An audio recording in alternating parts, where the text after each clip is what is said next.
I'm sorry, I just realized that I wasn't recording and I wasn't giving other people the opportunity to record. So give me just a moment to go through and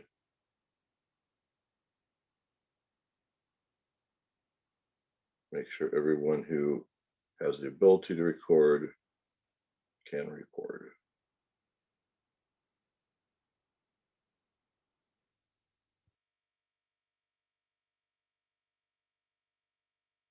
Okay, sorry about that. So let's get back. There we are. So the heart, of course, is the main pump in the body. It pumps the blood around. Blood is that stuff that is going to transport. It transports things where we need them to go, as well as transporting waste products away from places, but again, to places where they need to go, like to the lungs, so we can breathe them out, for instance. And the heart is the main thing that pumps the blood around. And you'll hear me keep saying that the heart is the main thing that pumps the blood, oh dang it, that pumps the blood around, because it is not the only thing that pumps the blood around. The heart is the main pump of the body. Can you see this image?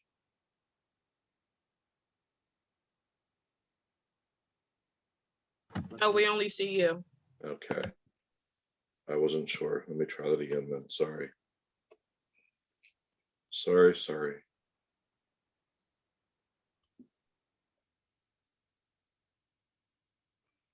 Okay, now you should see the screen. All right. The heart is located in the thoracic cavity. It is located in the center of the thoracic cavity, although it is kicked over to the left a bit. And that central area of the thoracic cavity is called the mediastinum. Remember, the thoracic cavity is bordered by the bones of the sternum anteriorly, bordered by the ribs laterally, bordered by the vertebrae posteriorly, and bordered by the diaphragm inferiorly. And right in the center of the thoracic cavity, that area called the mediastinum, that is where we find the heart. And you can see it's kicked over a bit to where the apex of the bottom tip of the heart is just beneath the fifth rib.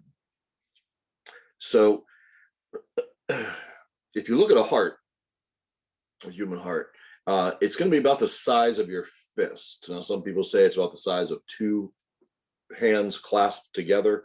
So it's probably somewhere in between that.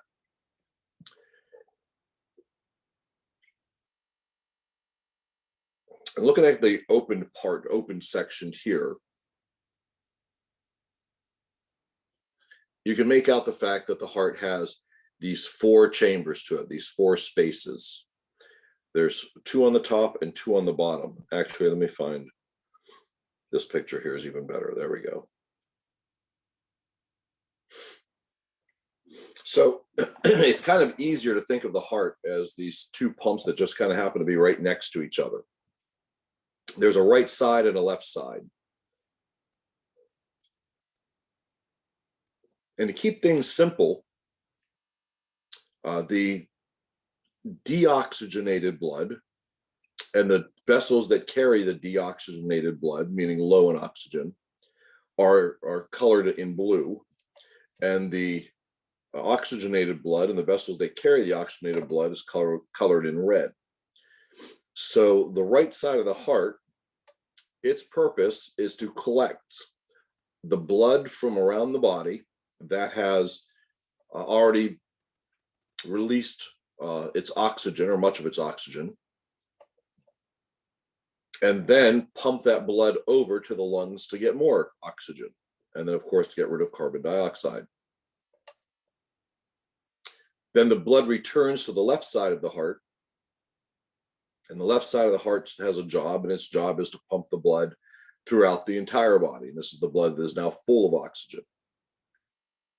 So if you look at the heart now, you can see that there are two top chambers, a right atrium and a left atrium, and then two bottom chambers, a right ventricle and a left ventricle. And demonstrated here is the thickness of the muscle in the bottom chambers as compared to not very thick muscular walls in the top chamber. So the job of that right atrium is to collect blood that is low in oxygen. So all the blood that is already dropped off the nutrients, the oxygen and such, and has picked up the waste products, is going to flow into the vena cava. And there is a top vena cava, the superior vena cava, and an inferior vena cava. And all that blood is going to flow into the right atrium. The right atrium is going to fill up with that blood, and then it's going to contract and pump the blood straight down, as you can see with this arrow here. Pumps it straight down into the right ventricle. That right ventricle is then going to collect all that blood from the right atrium, and it is going to contract and pump that blood up and out through this little valve here into the pulmonary trunk, which is not labeled in this case. And that blood is going to go over to the lungs, where it's going to pick up oxygen and get rid of carbon dioxide. As the blood returns from the lungs, it's going to return through these vessels here. These are the pulmonary veins, and they are going to bring the blood back into the left atrium. So we're going to have blood returning from the left lung and the right lung, and all that blood is full of oxygen, and it's going to move into that top left chamber, the left atrium. The left atrium is then going to pump that blood straight down into the left ventricle. That left ventricle filling up with that blood is then going to pump the blood up and out this way into the aorta at just under 200 miles per hour. And it's going to send that blood throughout the rest of the body. And what they're also demonstrating in this picture are here, here, here, and here are valves. There are 4 valves in the heart that are going to maintain a unidirectional flow through the heart. In other words, we don't want the blood going backwards. So these valves are going to allow the blood to go through one way, and then they're going to close. And you can see the one between the right atrium and the right ventricle, and the left atrium and the left ventricle. You can see they kind of look similar. These are atrioventricular valves. The one on the right side is the tricuspid valve, because it has 3 cusps, as you'll see later on. The one on the left side is the bicuspid over here, or mitral valve. It only has 2 cusps. And then you could see the semilunar valves here and here, semilunar. And these valves are going to allow blood to go into the pulmonary trunk and the aorta, and then they're going to close so that blood doesn't go backwards. So what is the significance of knowing about these valves? Who really cares if there's valves in the heart? Well, when you listen to that heartbeat, what you're actually hearing is not the heart contracting. You're actually hearing valves closing. Because the heart works efficiently as possible, the 2 top chambers, right atrium and left atrium, fill up with blood simultaneously. So they both pump blood straight down simultaneously. And the left ventricle and the right ventricle both fill up with blood at the same time. And they both pump blood up and out at the same time, which means blood goes through those semilunar valves, and then those valves close at the same time. So when you're hearing that lub-dub sound of the heart, what you're actually hearing are these 2 heart sounds, the S1 and the S2.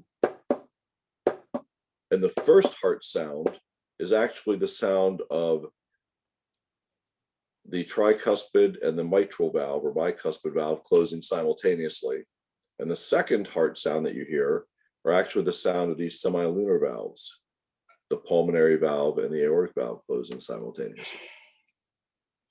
You all right? That was quite a sigh. Didn't know your mic was on. That's okay. So you'll hear me go through this again, sort of. I'm going to probably go through it at least one more time at some point, because I do realize that learning about the heart and the blood flow through the heart is not always an easy thing to do. So, starting from going back to the beginning, then the cardiovascular system. Please make sure you have your mics turned off, by the way. Thank you. The cardiovascular system, the circulatory system, it goes in a circle, basically. In other words, no matter where you start, blood will end up back at that same point again. And we want to keep the blood flowing in that one direction. Oh, the heart definitely develops early in the first trimester. And usually by week 21, the heart cells have already formed, much of them, and they're already starting to contract. The heart itself might not even be complete yet, actually pumping blood, but the heart cells are actually started to contract, which is pretty amazing, because they're going to be contracting for a long time. That's day 21 in her pregnancy.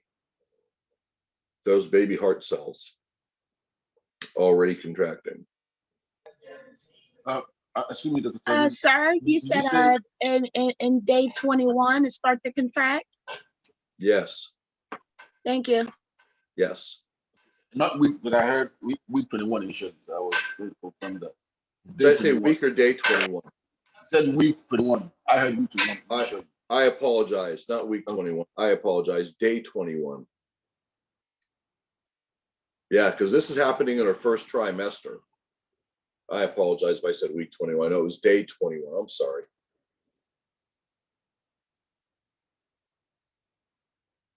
So yeah, that's very early on.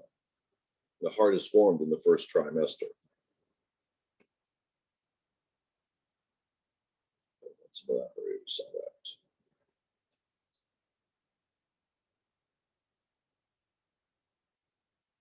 Okay.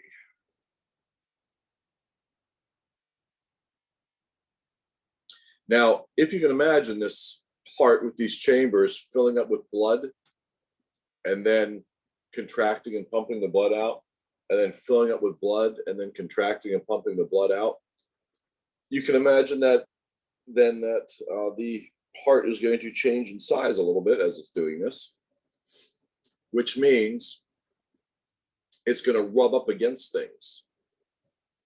And the heart rubbing up against things would create friction. And one thing the body does not like is friction. So there is a double layer membrane that surrounds the heart called the pericardium. And one of those layers is in contact with the heart. That is the visceral pericardium. And then there's an outer layer called the parietal pericardium. And then there's a little bit of fluid in between called the pericardial fluid. And what that does, that allows these two linings to just glide across one another without having any friction. Now, this is really kind of an important thing to understand, because we're going to see it in other places in the body where we have a double layer membrane that's going to allow for movement, but without creating any friction. So with the heart, it is called the pericardium. And I always use visceral and parietal to describe the two layers, because that just maintains continuity. Because when I talk about like the other linings, I'm going to do the same thing. I'm going to call them the visceral layer and the parietal layer. The visceral layer is always the one that's in contact with the organ. The parietal layer is the outer layer. So, good thing to remember. And then the pericardial fluid is the fluid in between. So what they're trying to show you here is if they took a chunk of the wall of that right ventricle and enlarged that chunk, you would see the myocardium, which is the muscle of the heart. Most of the heart is myocardium. That's the main type of tissue that makes up the heart. That is the muscular part of the heart. And then they're showing here the different linings and the little bit of space in between where the fluid would go. It's really a potential space, the pericardial space. And then something else that's really important to see here is the endocardium. That is a lining that is on the inside of the heart, the endocardium.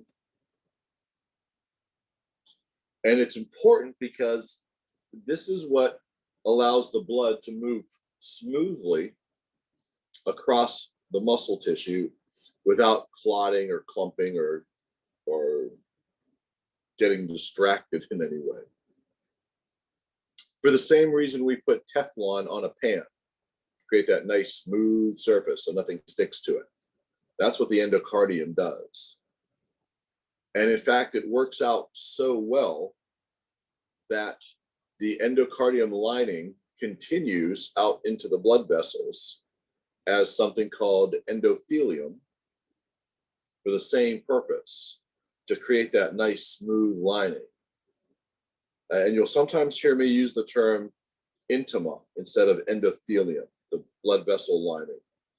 Just because it's an older term, and that's how I learned it a long time ago, so I still sort of call it the intima.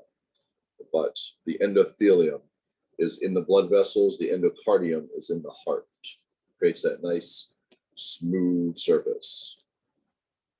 The bulk of the heart is made up of the myocardium. Definitely something you want to know as well. Okay.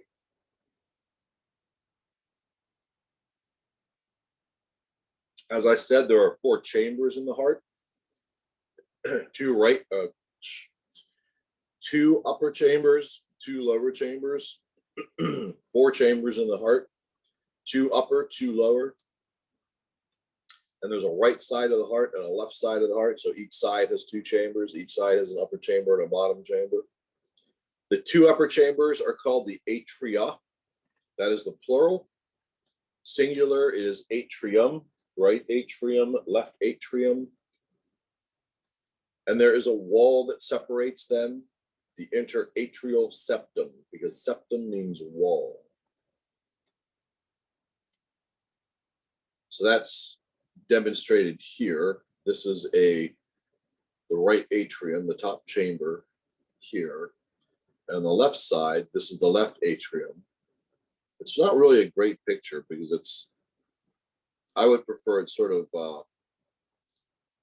I don't know, a little less realistic, a little more, let me just see where the chambers are. Because that left atrium, you can kind of see how it's going to have a connection to the left ventricle, but you don't actually see it as much with the right atrium. But of course, it's going to be the same. The right atrium is going to collect blood that's low in oxygen, and it's going to pump it straight down into that right ventricle, this chamber here. The job of the right atrium is to collect blood coming from the superior vena cava and the inferior vena cava. You can't see it on here. And then its job is to simply to pump the blood straight down. So blood goes from the right atrium straight down to the right ventricle. Then from the right ventricle, the blood gets pumped up and out the pulmonary trunk, which I don't think they show you in this cut. They do not.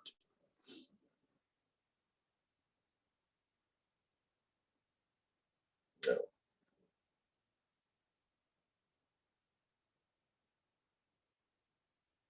The ventricles are the 2 lower chambers, super thick muscle.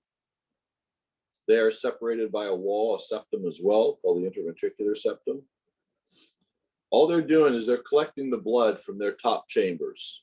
So the top chamber on the right side pumps the blood straight down to the bottom chamber on the right side. Top chamber on the left side pumps the blood straight down to the bottom chamber on the left side. Those are the ventricles in the bottom. And the job of the ventricles is to pump the blood up and out of the heart.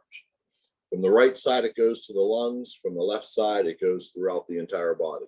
So it requires a great deal of force to do this, which is why that muscle is so thick.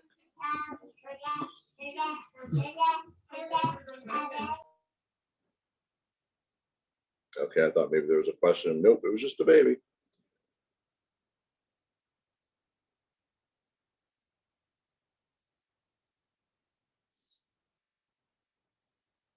Four valves in the heart. These are one-way valves. They only allow the blood to go in one direction.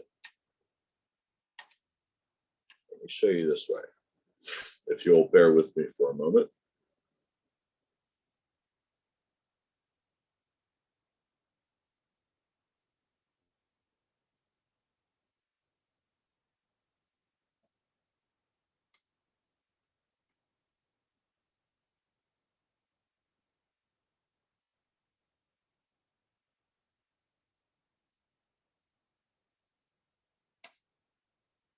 The aorta.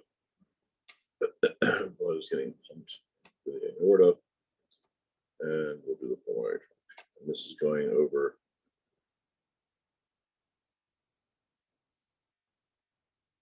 to the lungs.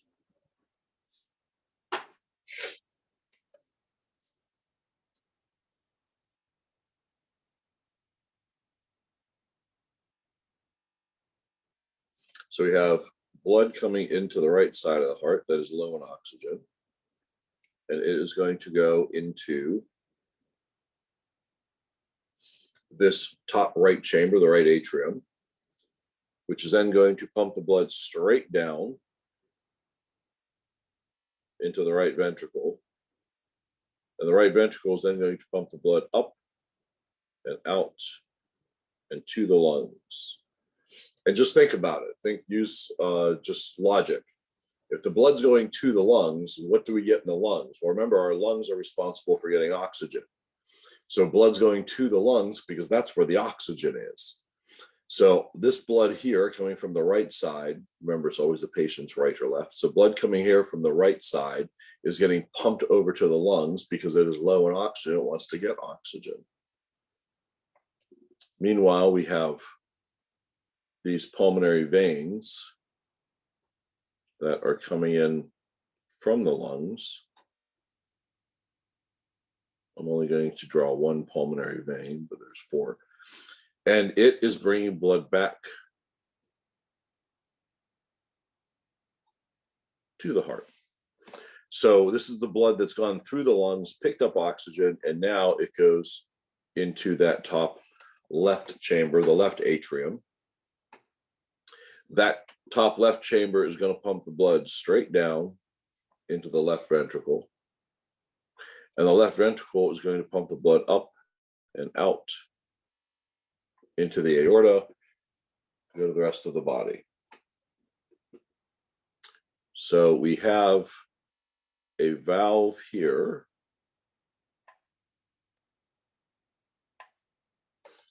That is called the tricuspid valve. It has three cusps or leaflets to it. Then we have one on the other side called the bicuspid or the mitral valve. So on the right side, we have tricuspid. On the left side, bicuspid, also known as mitral valve. And you definitely want to know both names, mitral and bicuspid, because you'll hear both. Then we have a semilunar valve here before the blood goes into the pulmonary trunk and to the lungs. And then we have another semilunar valve here. Blood goes into the aorta and out to the rest of the world. They are called semilunar valves, but they do have individual names.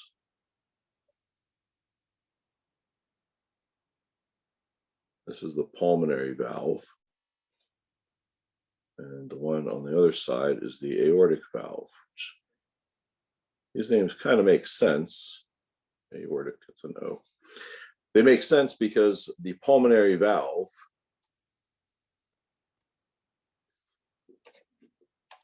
this semilunar valve is located at the pulmonary trunk, which is taking the blood over to the lungs via the pulmonary arteries.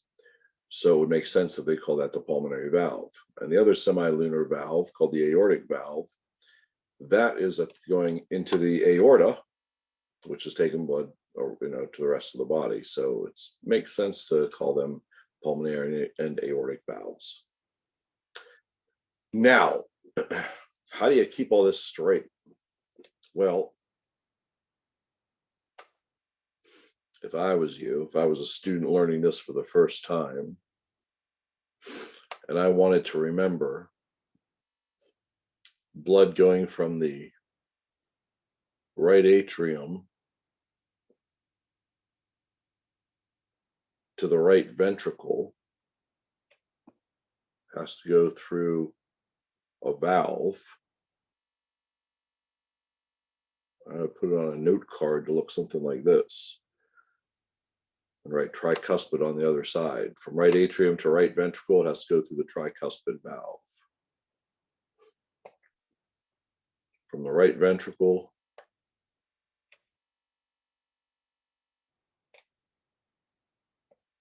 I guess I could have done that in blue, to the pulmonary trunk.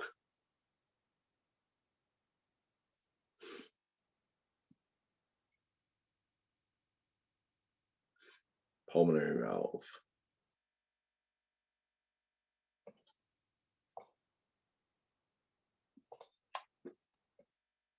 Left atrium,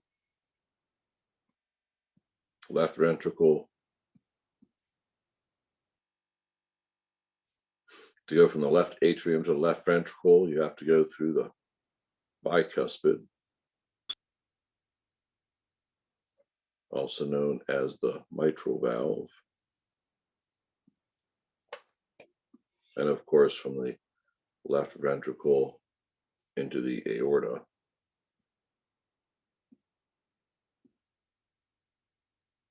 You have to go through the aortic valve. So what I would do to remember all this is I would get a note card, and on one side just draw right atrium with an arrow to right ventricle with a valve, meaning a line going through it. And then on the other side of the note card, I'd write tricuspid. And then from the right ventricle to the pulmonary trunk, on the other side of the note card, the answer would be pulmonary valve. One side of the note card, left atrium to left ventricle. And on the opposite side of the note card, the answer would be bicuspid or mitral valve. And a note card that reads left ventricle to the aorta. On the other side of the note card, I'd write aortic valve. That way, at least I would know that if blood was in the right ventricle, I would be able to remember which valve it just passed through. If blood was in the left ventricle, which valve did it just pass through?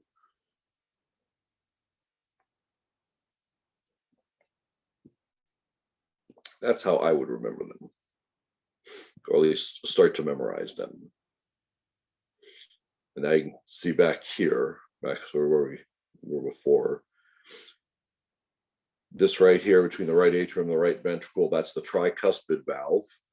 And you can see it has these little, what look like heartstrings coming off of them. Those are the chordae tendineae.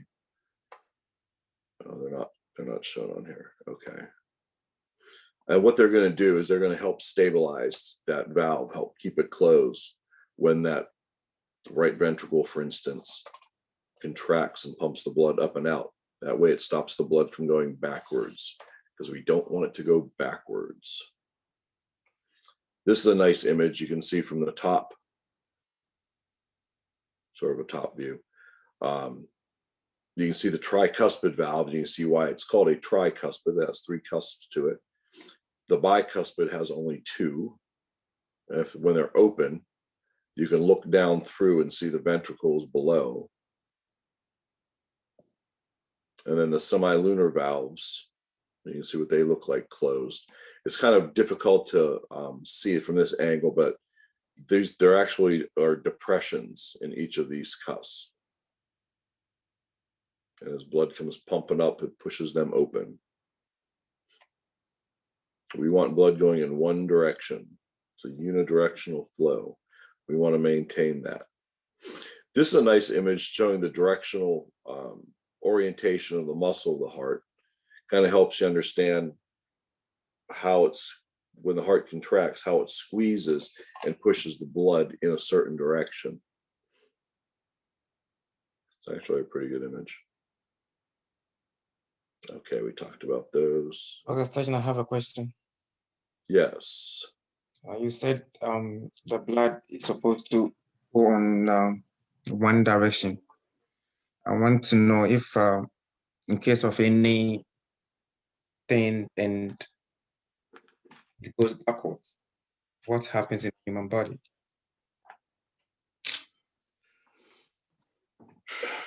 So you broke up a little bit, but I think I got the gist of it. You're asking what happens if blood goes backwards? Yes, sir. Right? Okay.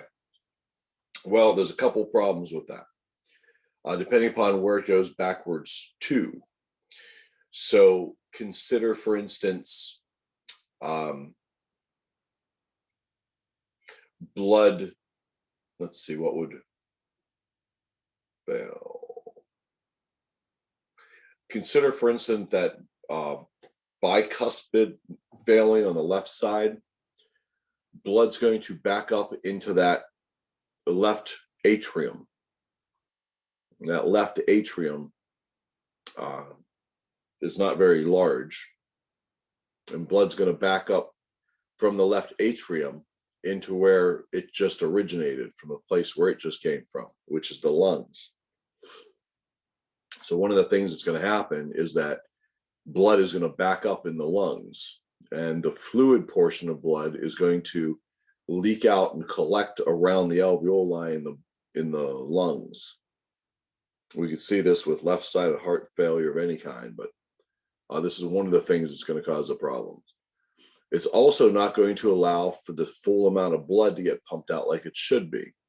The ventricle needs to fill up completely with blood, and it's not going to allow for that. Also, you will hear this because normally we hear a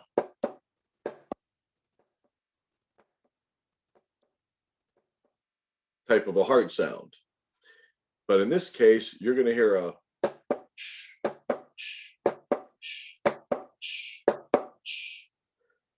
an extra heart sound in there. We call that a murmur. And this is one of the reasons why you can hear that murmur, is because of blood moving backwards through a heart valve. But in this case, it's not going to allow for that full amount of blood to get ejected from the ventricle, which means the rest of the body is going to be a little light on blood. It's going to be waiting for more blood, and the person is going to have blood backing up into their lungs and fluid collecting in their lungs. We don't want that to happen. You can see this happening when the heart has to work extra hard to pump blood out.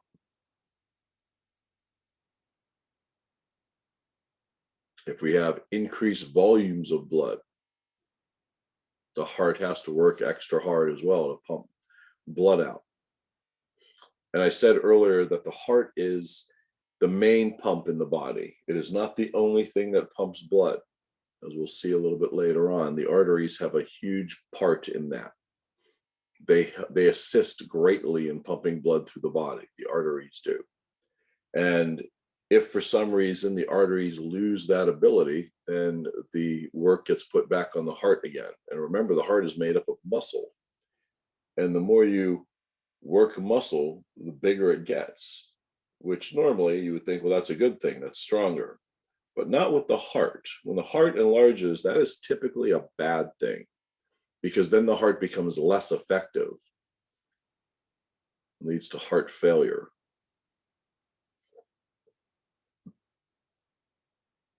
So we don't want blood going backwards for those reasons. Sir, Yes. don't that happen if the valve doesn't close properly, like a regurgitation or something? That's exactly what it's called. It's called a regurgitation. And that is in the mitral valve, the bicuspid, that is one area where it often sees regurgitation because there's so much force in that left ventricle.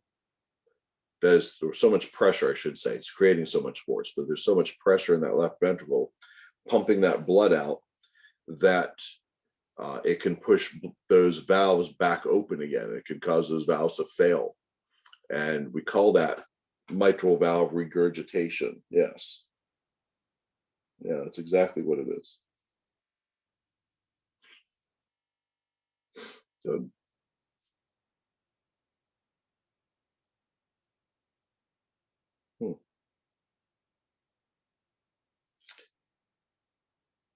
it's true the heart has a skeleton to it of sort, a very rudimentary skeleton.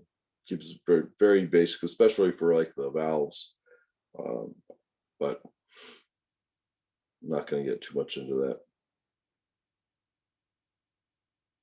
Okay, this takes us back to those images that I was talking about before. All right, this is important to know about.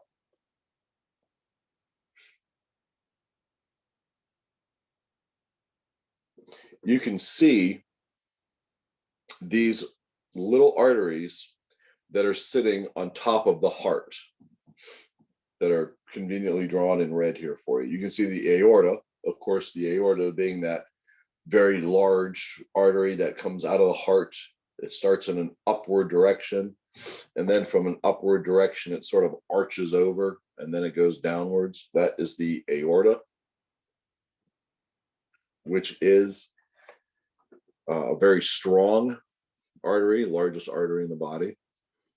But at the base, at the very base of the aorta where it comes out, there are these two arteries that come off. The left coronary artery here, and the right coronary artery here. Remember, corono means crown. So these sit on the heart like a crown. The coronary arteries. These arteries are so important because they deliver blood, to the heart muscle itself. Remember, every organ in the body needs blood because it needs oxygen and nutrients, because it needs all those cells need to make energy. And this is no different. So these arteries are bringing oxygenated blood to the heart itself. Very important job.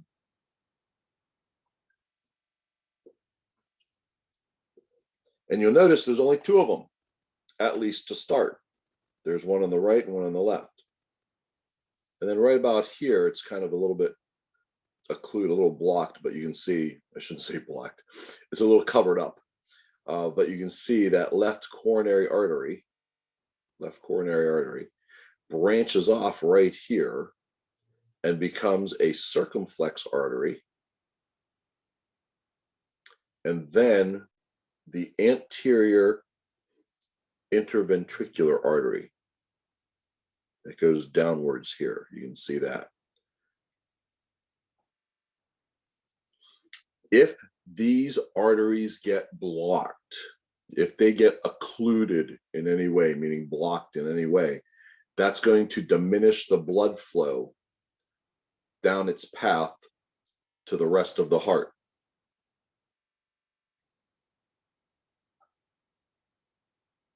What happens when cells don't get nutrients? They first slow down, then they die. And what happens when tissue doesn't get nutrients? It dies. And an area of dead tissue we call an infarct. So if this happens with the heart muscle, we would call it a myocardial infarction or a heart attack. That's why you need to know about these coronary arteries. So when people have a heart attack, that means a part of the tissue in our heart died? Yes. Because remember, the word infarction is a condition of dead tissue. By definition, an infarct is an area of dead tissue, and of course, shun is a condition or an abnormal condition. So yeah, that's dead tissue, dead cells, dead tissue. And this is muscle. Muscle has to be able to contract.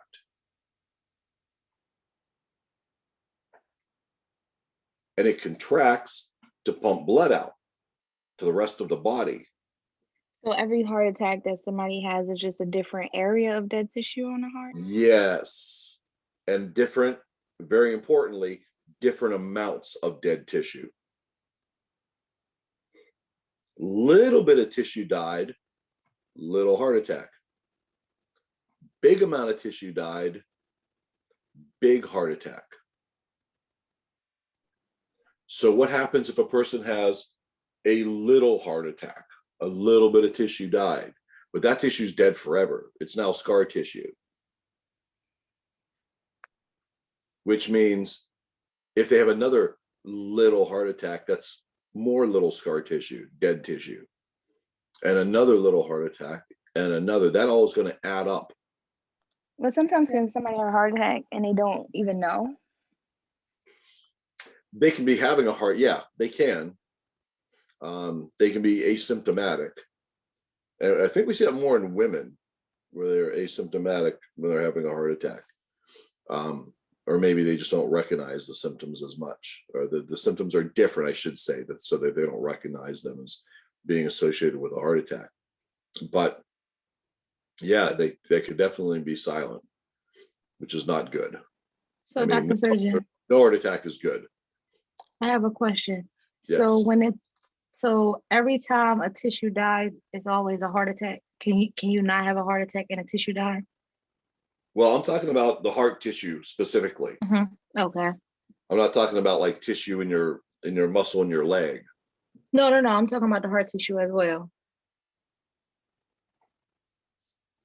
So what I'm trying to ask is, do a person always have a heart attack when the heart tissue dies? Can a heart tissue die and they don't have a heart attack? No, by definition, the heart tissue dying is a heart attack. Okay. By definition, myocardial infarction is an area of dead tissue pertaining to the muscle of the heart. Literally, if we break all those words down, going back to, medical terminology, that's what it means.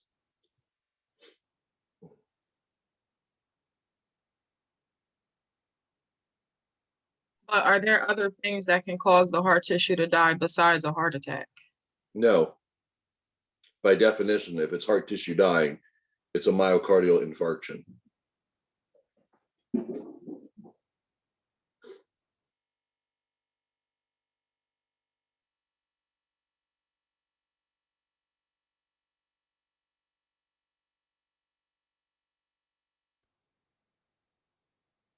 There's other things that can cause problems in the heart.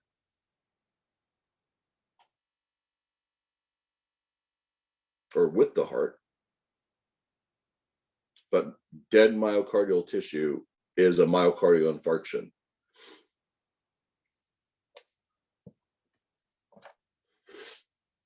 Let me show you. So like an aortic aneurysm cause tissue to die in the heart? No.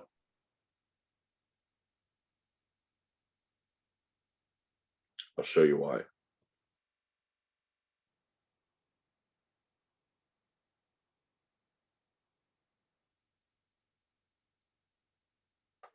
So here is one of those coronary arteries.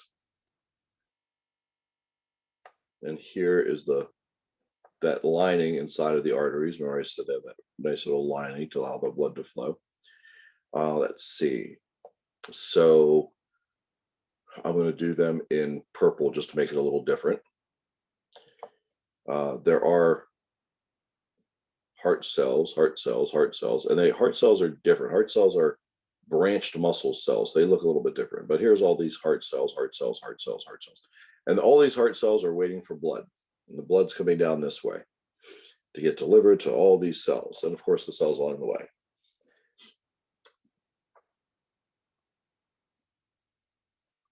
If something like cholesterol plaques start to build up here,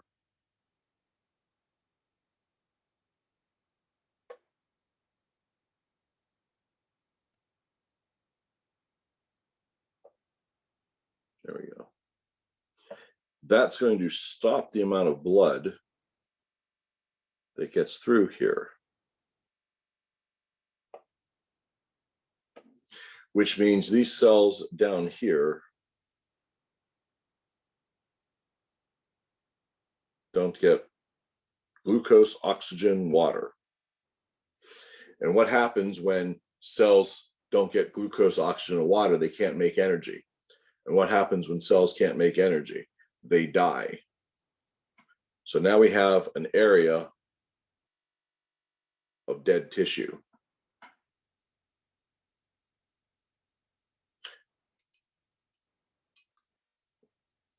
And of course, I think I talked about this in one of the other lectures. Platelets are going to stick to this because they stick to any defect in the lining of blood vessels, which is going to make that clot even worse. And I said, the one thing that stops platelets from sticking is aspirin. This is why, if we suspect somebody is having a heart attack at home, we call 911, and the patient is still awake, still responsive, still can talk, swallow, then we give them 2 baby aspirin so that the platelets will stop sticking, so it won't allow that blockage to get worse. It won't break it up. It won't break up that blockage, but it'll stop it from getting worse. Is there anything they can give to break up the blockage? Yes. In this case, what they're going to do, however, is they're not going to necessarily use just the medication to break up a blockage. And if we want to break up clots, we use typically something called tissue plasminogen activator, or TPA. That's what we call a clot buster, or streptokinase can be a clot buster as well. In this case, they're going to get a catheter and run it inside of that vessel, this long tube. And this long tube has a balloon on it. And when that catheter gets into just the right place, they're going to inflate that balloon.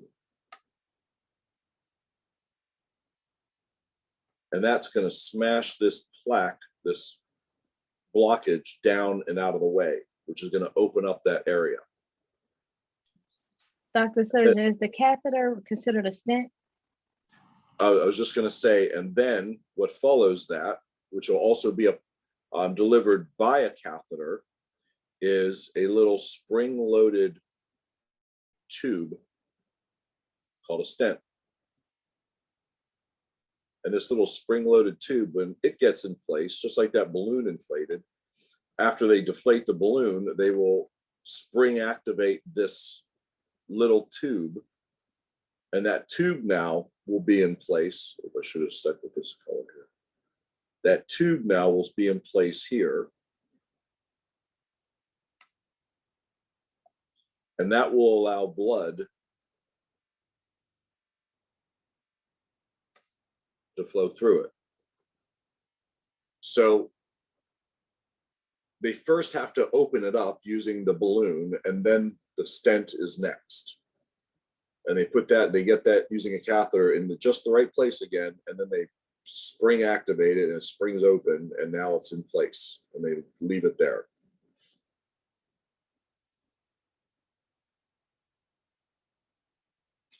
Or in some cases,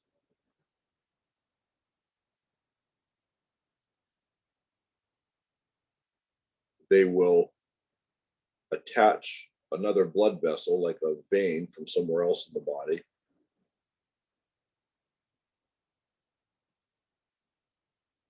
and they'll attach this vein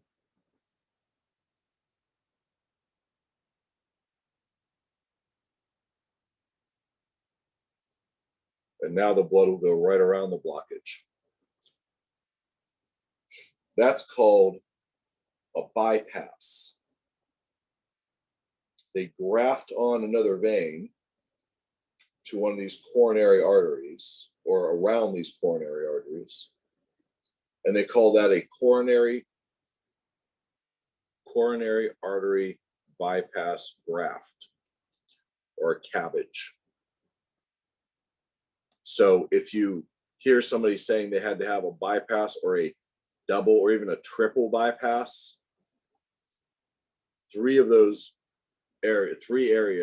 had to have these veins connected around blockages.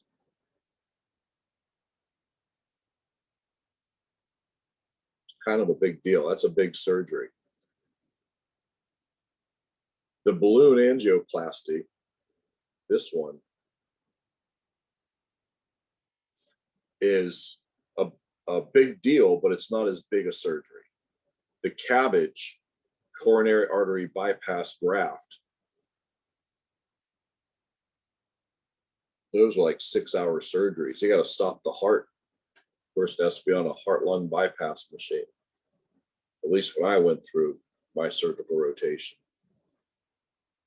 I've only been in two of these types of surgeries, the big coronary artery bypass grafts. And I didn't participate in the surgeries at all. My job was just to stand back and watch. Because again, you're dealing with a heart that they had to stop the patient's heart to do this. This is a big deal. But the balloon angioplasty, that's if the blockages aren't as bad, they can do that. Dr. Sturgeon, how do they stop somebody's heart to do surgery? Defibrillator, like a defibrillator. But you also cooled everything down and you stop blood flow to it. Don't they put them on ECMO? Is that what it's called? Or what? ECMO? Or I something? do not medicate it. ECMO, like when they do surgery and they have to stop someone's heart and like divert the blood flow or something, don't they do something called like ECMO? Yeah, that's the heart-lung bypass. Because the blood has to still pick up oxygen, get rid of waste products, and then go back in through the body again. So the blood literally leaves the body, goes into this setup of instruments, and the blood goes through that and then goes back just into the aorta again. Just I'm not sure what part of the aorta.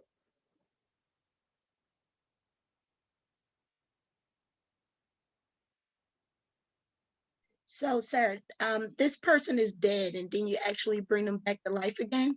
Yes. They're dead in that their heart is not beating, but they're still brain function. Remember, when you take blood supply away from tissue, how long do you have until you see irreversible cell death?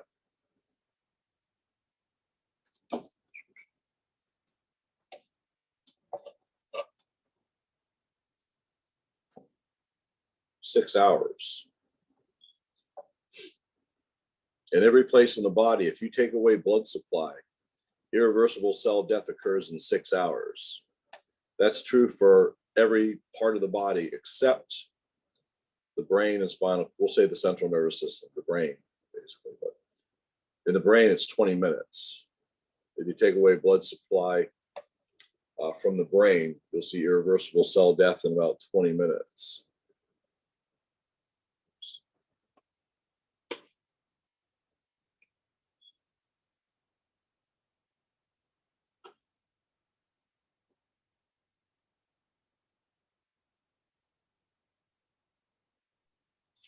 Dr. Stajin, I have a question.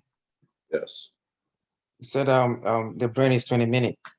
So if the doctors are doing the brain surgery and within the 20 minutes, the person doesn't get the blood flow, doesn't mean the person is going to die? Yeah.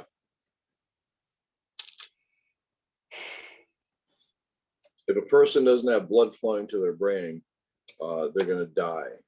Now, I know your textbooks will tell you that their brain will die in 4 minutes. That's not really accurate. It'll start to die, but irreversible cell death, it doesn't occur until 20 minutes in the brain on average. That's why we do CPR in the field, because we want to keep pumping blood up to the brain, save the brain. We're not worried about saving the heart. We got lots of time to worry about the heart.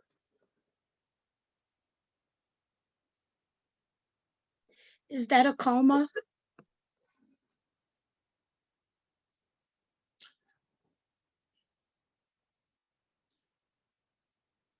No, because if a patient's in a coma, they're not necessarily losing blood supply to the brain, because there's still blood getting to their brain and their brain is still functioning, just at a slow state or a lower state.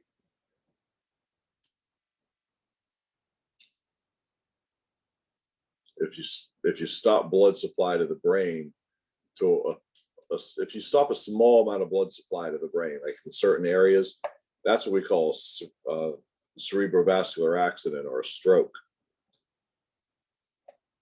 If you stop small amounts of blood supply to the heart cells die, that's a heart attack. If you stop small amounts of blood to parts of the brain, that's a brain attack or a stroke.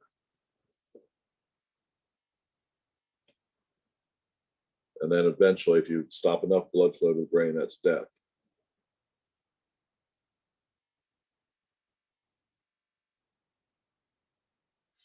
So maybe back to the coronary arteries here. There was something else I was going to include. Now I lost it.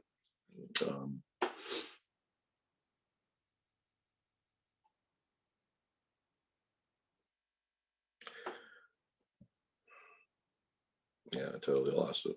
Sorry. I was going to add something else about these, but it's important to understand what these coronary arteries are doing. That they're sitting on the heart, and they're bringing blood to the heart itself. And if they get blocked, then some of the heart's not going to get blood, which means that area is going to die, which means it won't be effective. It won't pump blood when the patient dies. That's not good.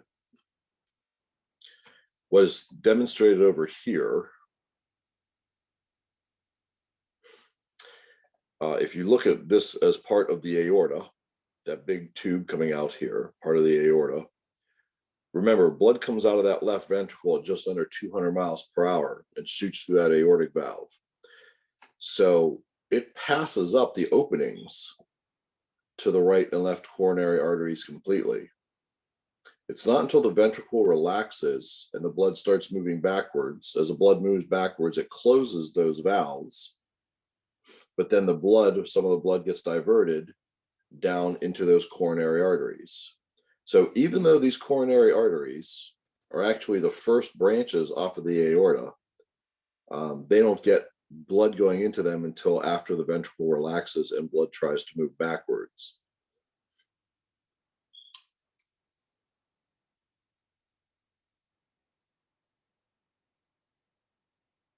And this one here, the anterior interventricular artery.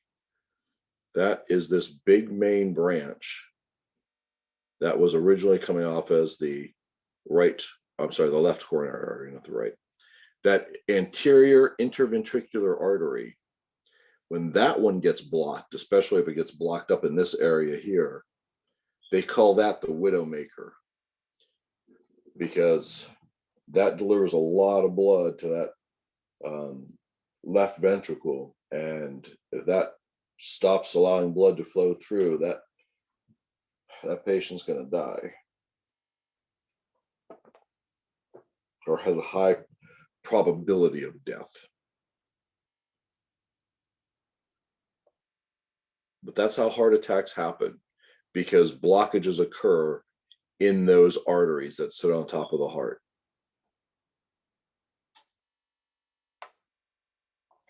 Well, of course, if there's arteries that are bringing blood, there's going to be veins that return the blood. The heart has a special kind of unique system that collects the blood through veins, the coronary veins, and then delivers that blood directly into that right atrium through what's called the coronary sinus.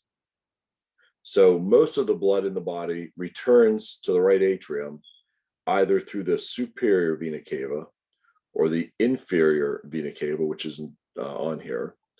Most of the blood in the body comes back through that way. However, the heart, the blood from the coronary arteries that deliver the nutrients, that's delivering the blood to the heart itself, that venous blood gets returned by a unique mechanism called the coronary sinus.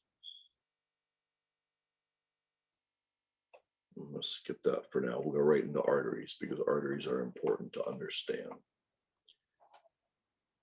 Okay, in fact, it might even be time for a quick little break. I want your brain kind of on point for this.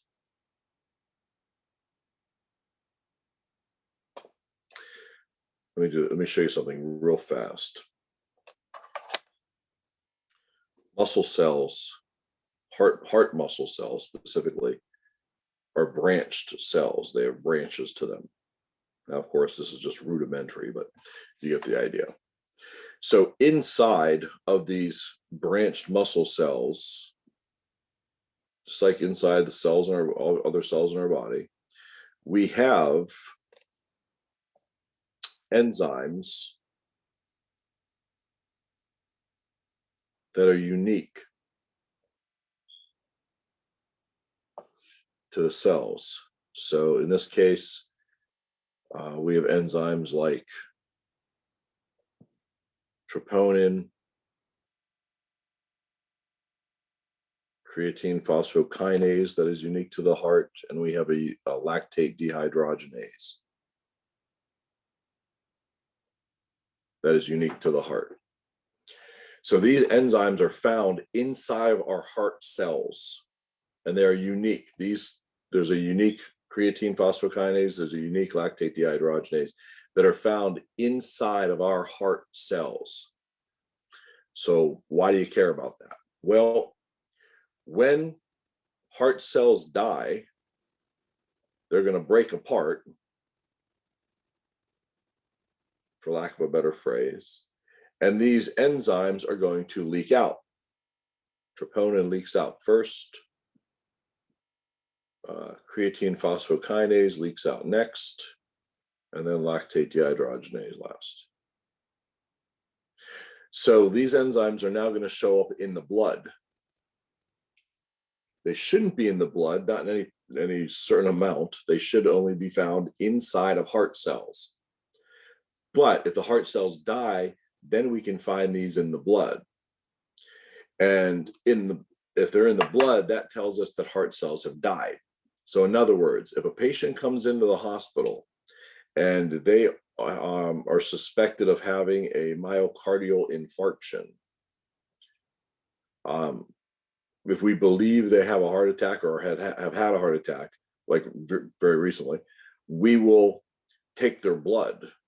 And that confuses people because they think, well, wait a minute, why are you taking their blood if you think they have a heart attack? What's that have to do with anything? Well, if we look in their blood and we see things like these enzymes, that tells us that the heart cells have died. That tells us how many of the heart cells have died, depending upon how much of each of these, and when the heart cells have died. So it gives us a great deal of information. So there is a reason for that. That's why we take the patient's blood when they come into the hospital with a suspected heart attack. FYI. All right. So just wanted to add that in there. Dr. Surgeon, I have a question, probably a little off topic. So when they draw troponins, that can be for different things or just for heart attacks? There's unique troponin. There's unique, I'm talking about the enzymes that are unique for the heart. Sorry.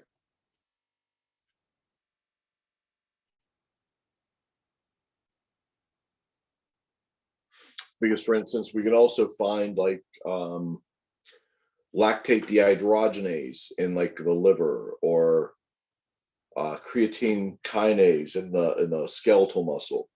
So there are unique ones, unique enzyme, each of these enzymes that are specific for heart muscle cells. So it'd have to be the specific ones, the ones that are heart muscle cell specific, I should say. So just because somebody has, I'm kind of confused by that. just So hold you're on, saying, hold on. Just because somebody has increased lactate dehydrogenase in their blood, it doesn't mean it's the type of lactate dehydrogenase that comes from the heart muscle. It could be the type of lactate dehydrogenase that comes from the liver.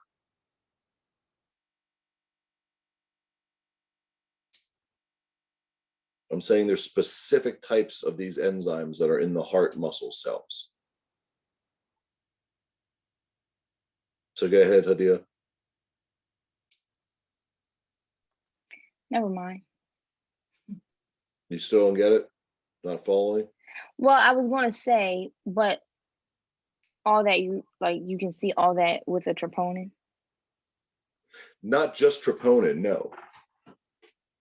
But that's one of the ones, because troponin is the first one that's going to leave, that's going to be found in the blood after heart cells have died.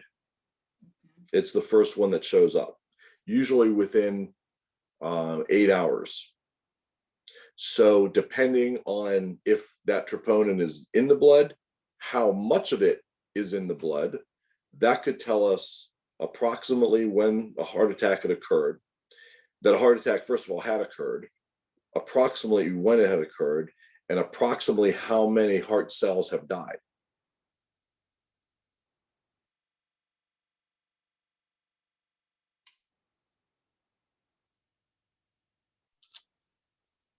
So you can get a lot of information from that.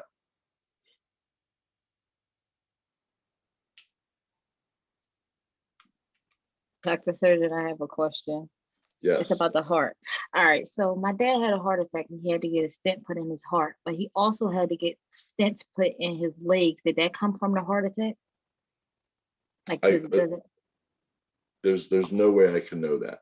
Okay. Yeah, I do not know.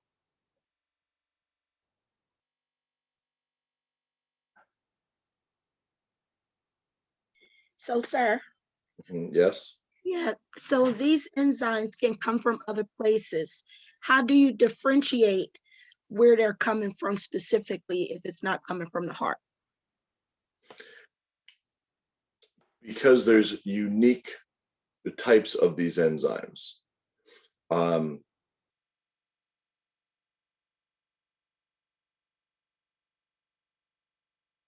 You ever eat Chick-fil-A? Yeah, You ever eat Chick-fil-A nuggets? yes, You ever eat McDonald's chicken nuggets? yeah, and they suck. Aren't they both? Yeah, aren't they both chicken nuggets? Yes, sir. But can you tell the difference of which chicken nugget came from which place? Yes, There you go. So these are enzymes that are the same type of enzymes, but there's a specific one that is only coming from this organ, and there's a specific one that only is found in this organ. So Okay, all you have to do is look at it and say, oh, well, that's the type of Mm. lactate dehydrogenase that comes from the heart, or that's the type of creatine kinase that comes from skeletal muscle and not heart muscle. The same way, there's just unique types of these enzymes. so their shape is going to be different, like their shape or structure? There's a structural difference, yes. Okay, Yeah, thank you. yeah. Now I'm hungry for Chick-fil-A. That didn't take long.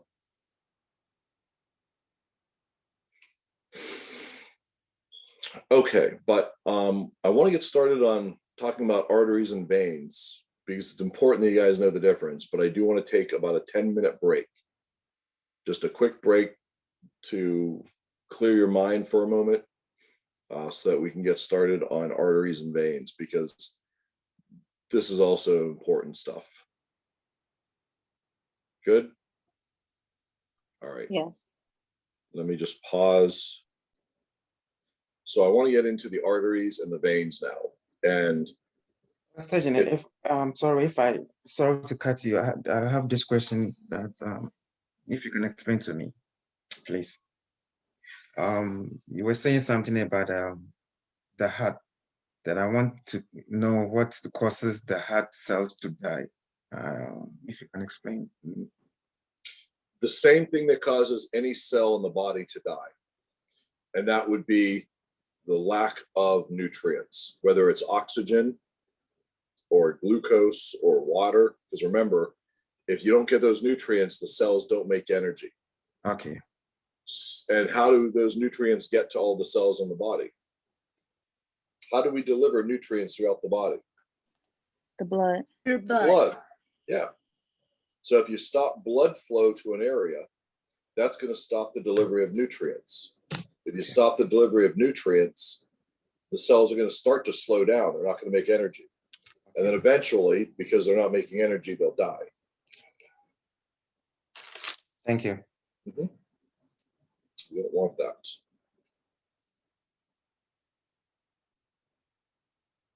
Okay, so let me flip over here to the slides. Really important to understand the difference between arteries and veins.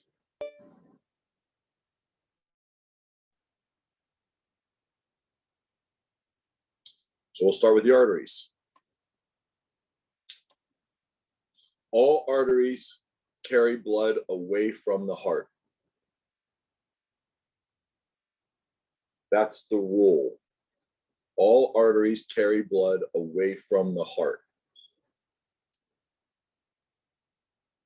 And I say that's the rule because if we suddenly discover a new alien species, and this alien species is dead, and we are dissecting the alien, and we find the alien heart, any tube that is carrying blood away from the alien heart, we have to call it an artery. That's the rule. So all arteries carry blood away from the heart. So if there's a tube that's carrying blood to your big toe, we have to call that an artery because it's going away from the heart. If it's going to your toe, it's away from the heart. If it's going to your hand, it's away from the heart. If it's going to your brain, it's away from your heart. All arteries carry blood away from the heart. That's the rule. Most arteries are going to carry oxygenated blood. Arteries are very specific. You cannot interrupt their pathway. So I liken them to the waitress at a restaurant. She has to deliver the food from the kitchen to the table in the dining room and deliver it specifically to a customer at that table. If you interrupt her pathway, if you stop her from delivering the food, then that person dies. Well, they don't die, they just go hungry, but they don't get the food. So you cannot interrupt an artery. An artery has a specific place to go. Anything that changes that, that interrupts that, then something is not going to get the nutrients, then something's going to die.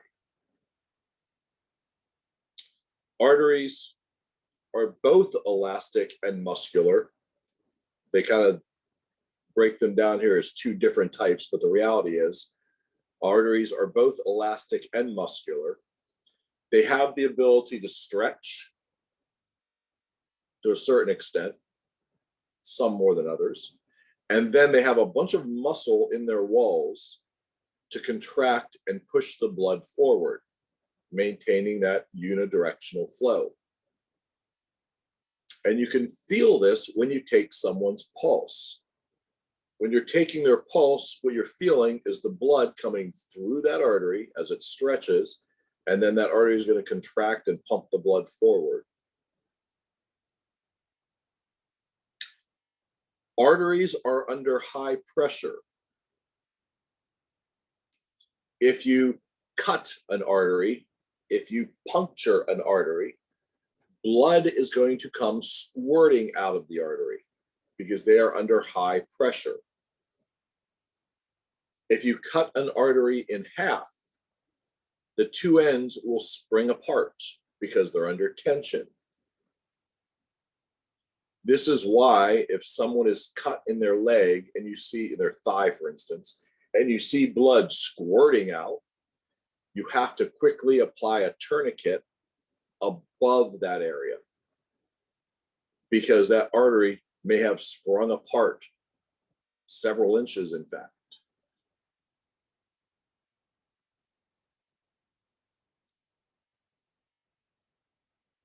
And because of this, the body wants to protect arteries.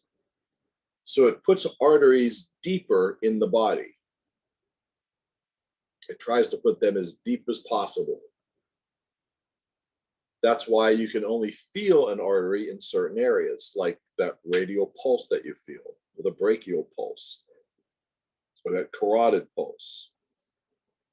It tries to keep them deeper so they are less likely to accidentally get cut or poked or sliced.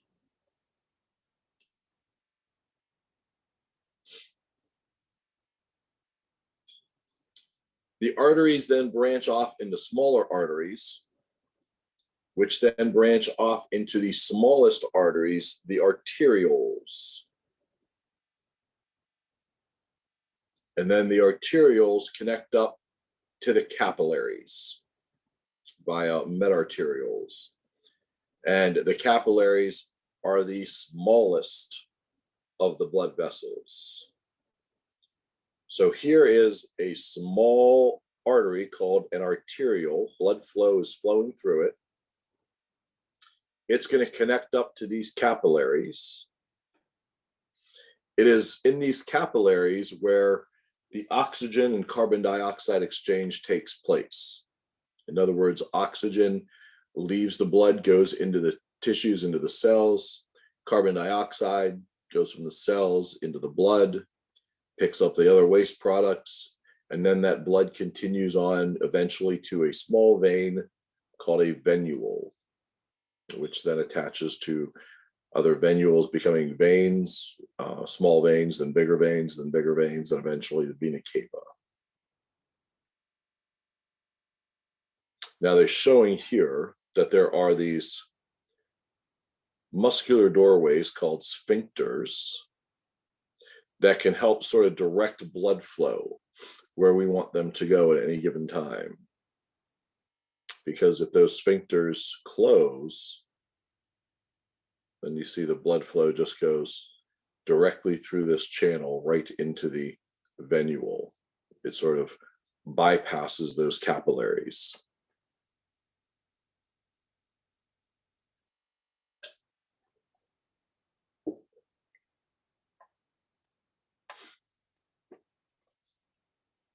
Capillaries are the smallest blood vessels in the body.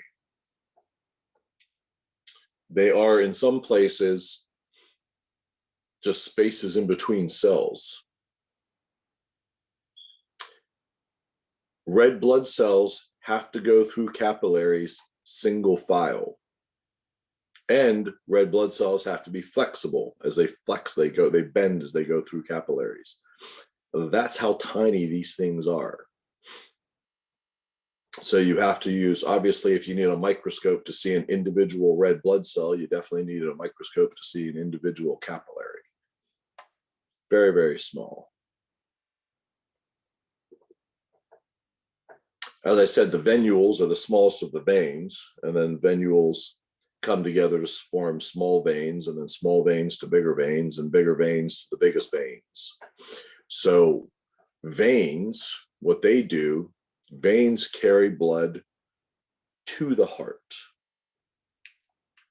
All veins carry blood to the heart. That's the rule. They're under low pressure. And veins are not very specific. So the arteries, I said, are like the waitress. You can't interrupt them. They have a very specific place to go in that restaurant. Veins are like the busboys. After everyone leaves the restaurant, it really doesn't make a difference which tables they clean up first or in which order, as long as eventually everything gets brought back to the kitchen. And that's an important thing to understand, because later you'll hear about times where veins will be removed from the body. Someone will have a vein cut out of their body. And you'll think, well, don't we need our veins? Well, the thing about veins is, because they're not specific, if you cut a vein out or part of a vein out, the blood will just find another way back toward the heart. So they're not specific like arteries. You cannot cut out an artery. You cannot interrupt the blood flow of the artery, but you can do that with veins. Veins are under low pressure, which means if you cut a vein, blood is going to leak out of it, not pump out of it. It'll leak out. They're not very muscular. What that means is also there's a possibility that blood could try to go backwards in a vein. So veins have special valves inside of them. They have valves in their walls that will stop the blood from moving backwards until it builds up enough pressure. Let me show you what that looks like.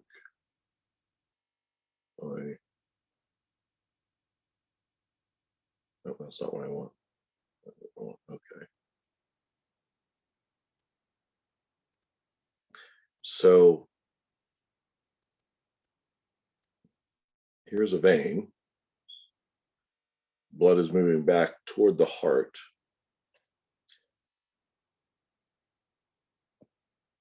The vein has one-way valves that'll keep that blood moving in one direction.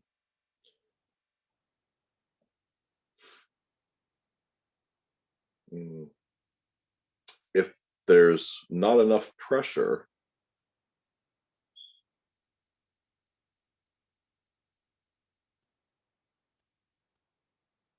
those valves will close.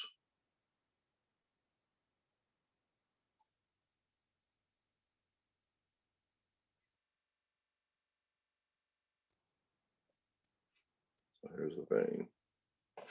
So that way blood doesn't it won't continue to back up. It'll wait till there's enough pressure that can come through and then force those valves back open again. So a problem occurs if those valves fail. If those valves fail, blood can collect, and that'll cause the vein to sort of bulge.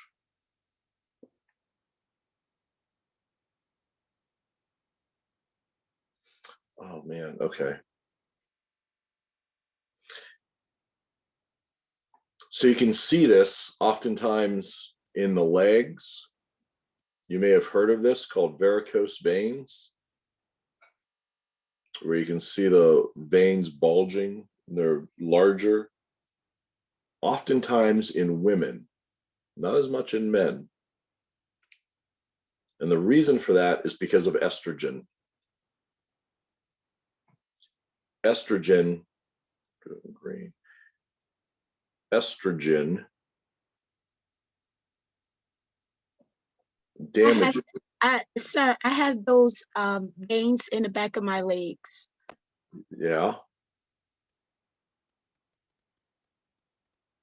Estrogen damages the valves as well as the walls of the vessel, weakens them, causing the valves not to work as well, and allowing blood to back up, causing these veins to bulge. And of course, women are exposed to estrogen flowing through their body, flowing through their blood, a lot more than men are throughout their lifetime. So what did they do with those varicose veins that you had in the back of your leg? No, they just I didn't do anything. They're still there. Yeah. They can remove them, right? Yeah. But why does estrogen cause, like, have an effect on it? I do not know the exact reason that estrogen damages them. I do not know how estrogen damages them. In other words, I just know that it does. I may have known it at one point. I do not know it right now.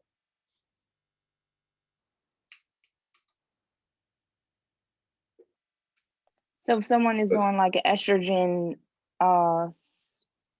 medication or something, is that going to increase the risk of them having varicose veins? Yep.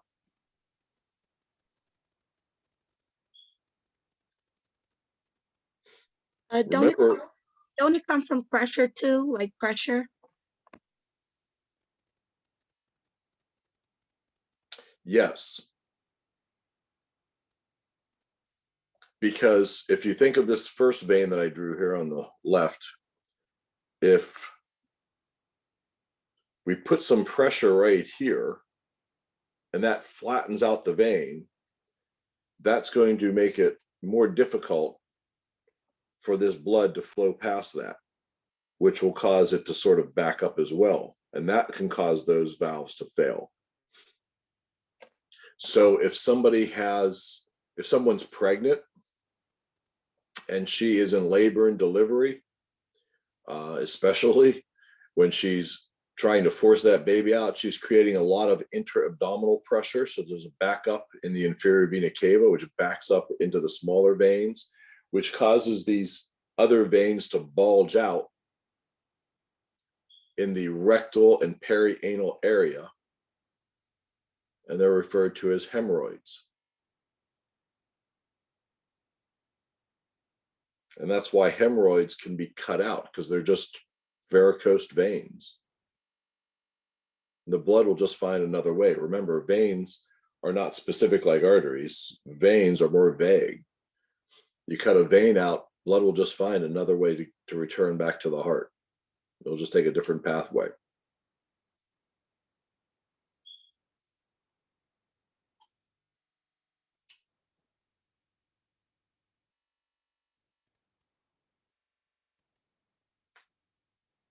So that's the thing about veins. The problem is this, by the way.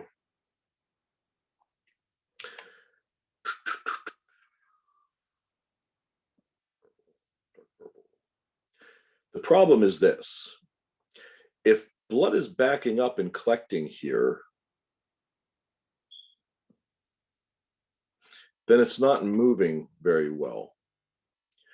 And what happens when blood doesn't move very well?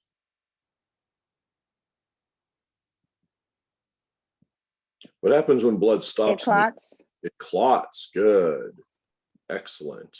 When blood stops moving, it clots.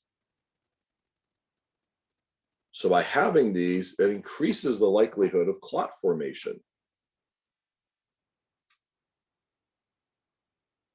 So if someone is taking estrogen, and they look at that little packet that comes with it with all the indications and contraindications and risk factors, I guarantee you one of the things that's included in there is the increased risk of clot formation.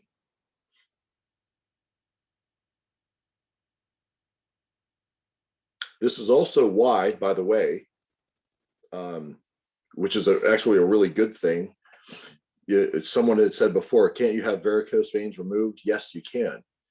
And if you get them done early, they can simply use a laser and just zap them away, which is pretty good. And now a lot of insurance companies are paying for it. Whereas before it was thought just it was cosmetic.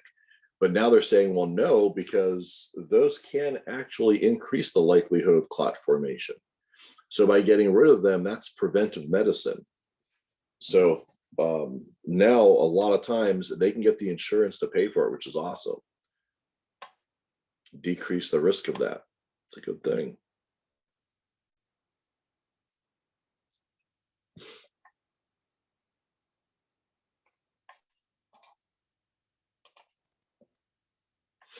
I talked about the endothelium. Those are the linings of the blood vessel. Keeps it running smoothly, keeps the blood running smoothly. Reduces friction, true. If you don't know what turbulent flow is, you probably are familiar with it. You're probably just not familiar with the terminology.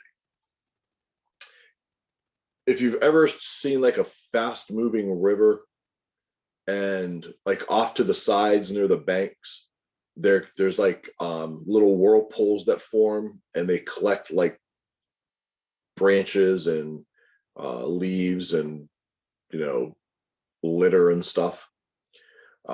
That's the turbulent flow that we're kind of talking about here. And again, turbulent flow can increase the risk of things like clot formation. We don't want that to happen. Okay, I'm going to skip through this real quick because I want to get to this. This is nice because it shows you a really nice picture of a sliced artery versus a sliced vein versus a sliced capillary. So the artery has an inner part, the lumen in here. That is the space through which the blood flows. Then there's that pink lining, that's the endothelium. Then you notice this really big, thick red inner part. That's all muscle. And that muscle is going to contract and relax, which is going to allow the inner diameter here to change, which is going to change blood flow. And it's also going to change, it's also going to help push that blood forward. Remember, the heart is the main pump in the body, but the arteries have to help out. And that's what they do.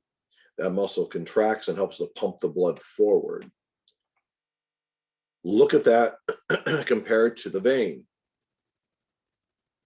Big lumen, not a whole lot of muscle at all. And then here, they even show the valves that help to keep that blood moving in one direction. And then finally, the tiny little capillaries. Look how simple those are.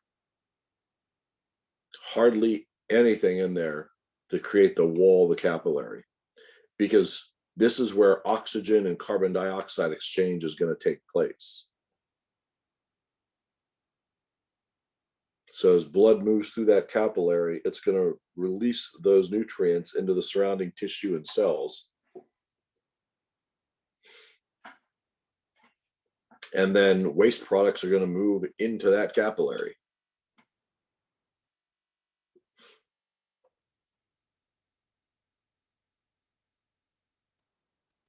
Good picture though. Where are we? Okay. All right. So let me show you that real fast.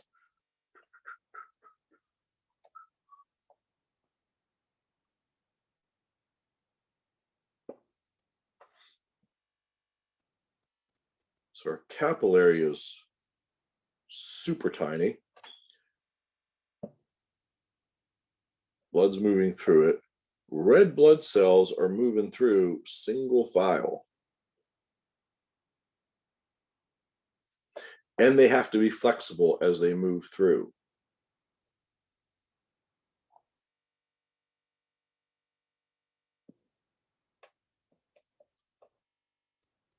They're carrying oxygen. Remember, they are the buses that are carrying all these oxygen passengers. And some of that oxygen is moving across all these membranes to get into the cells and the tissues that are here. Meanwhile, things like carbon dioxide that is created is moving into the blood. And things like urea, nitrogen waste, getting picked up in the capillary. So it's at the level of the capillary that these exchanges are taking place.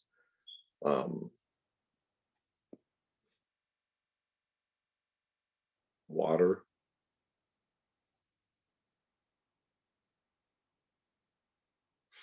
But then water might also be moving from here to here. Just sort of depends on where it needs to be. All that is happening in the capillaries. This is where the important stuff takes place. But all these nutrients have to get to the capillaries, and that's the job of things like the arteries. And then all these waste products have to be removed, and then oxygen has to be replenished. And that's the job of the veins, getting everything back to where they need to go, back to the lungs, for instance. Okay, now I'm going to simplify this quite a bit. The difference between the systemic circulation and the pulmonary circulation is actually kind of simple. Starting with the pulmonary circulation, all of the tubes that are carrying the blood to the lungs, through the lungs, and from the lungs fall under pulmonary circulation. So you see how the right ventricle, right here, pumps the blood up into the pulmonary trunk, which pumps it over to the pulmonary arteries, which pumps it through the lungs. And then the pulmonary veins, right here, are pumping the blood back to the left atrium of the heart, the left atrium down to the left ventricle into the aorta, just under 200 miles per hour, and then out to the rest of the body. So all of the blood vessels, all the tubes that are carrying blood from the heart to the lungs, through the lungs, and from the lungs, that is all pulmonary circulation. And remember medical terminology, pulmonary, pertaining to the lungs. That means everything else falls under systemic. That's the easiest way to define the difference between these two. Pulmonary circulation is all the blood vessels that carry blood to the lungs, through the lungs, and from the lungs. Systemic circulation is everything else. All of the other arteries, blood vessels, I should say, throughout the entire body. Now, they do include a little bit of a different one in that last slide. And they separate it out. They call it the hepatic or the portal system, hepatic circulation. And the portal system is happening here. Because you notice these are intestines, and the stomach, of course, would be there. And then when you eat something and you chew it up and you swallow it, it of course gets broken down in the stomach by chemicals. And then in the intestines, it gets broken down even more by more enzymes. And then your body's finally able to absorb those nutrients. So this system here that's happening at this level is collecting that blood with those nutrients and delivering it, you can see here through hepatic portal vein, to the liver. So the hepatic portal vein isn't really a true vein, because most of the time veins start out as small venules that join bigger veins, that join bigger veins, that eventually join bigger veins, that eventually join the vena cava. The hepatic portal vein isn't really a true vein, because actually all these vessels come together and then it goes into the liver and branches back off again, which is a little bit different than what veins are supposed to do. But the reason it does this is because this blood contains all of these nutrients that we just picked up from our foods. So now the liver has to decide what to do with these. What do I do with all this glucose? Well, some of it I could put in the blood right now. Some of it can go into storage cells. What should I do with these amino acids? I can build up some proteins. I can store some of them. All of that takes place in the liver, and then that blood collects back together, going into the vena cava again.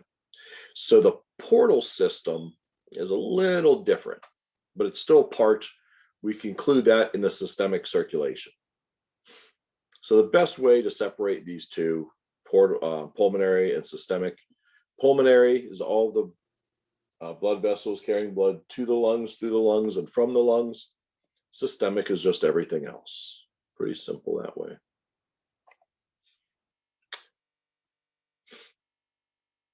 Good terminology, anastomosis, that's a connection of one tube to another tube, is the best way to describe that, because you can see that in other areas as well.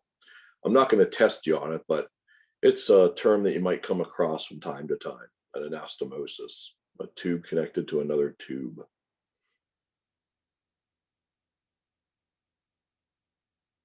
All right, now we're actually going to get into some of these major blood vessels that you need to know. I am going to focus on the most important ones.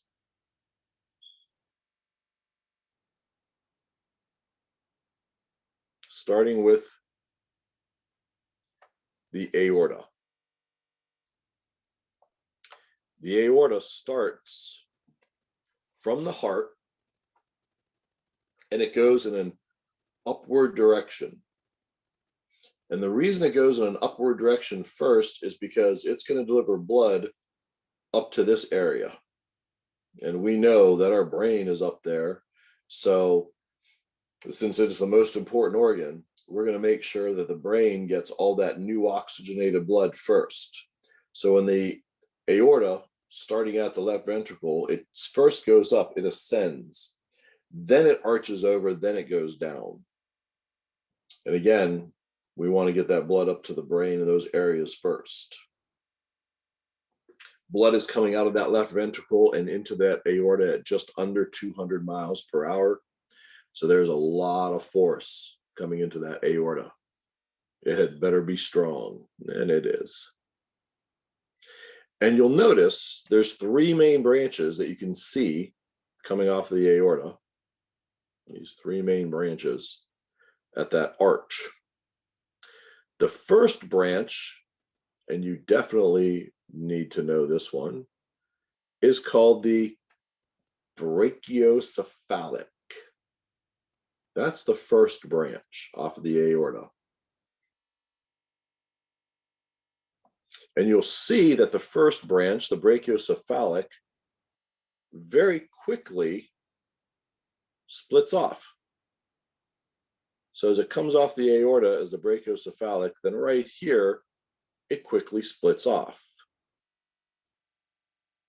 This one becoming the right subclavian. And then this other one, very important one, going up the neck, becomes the right common carotid.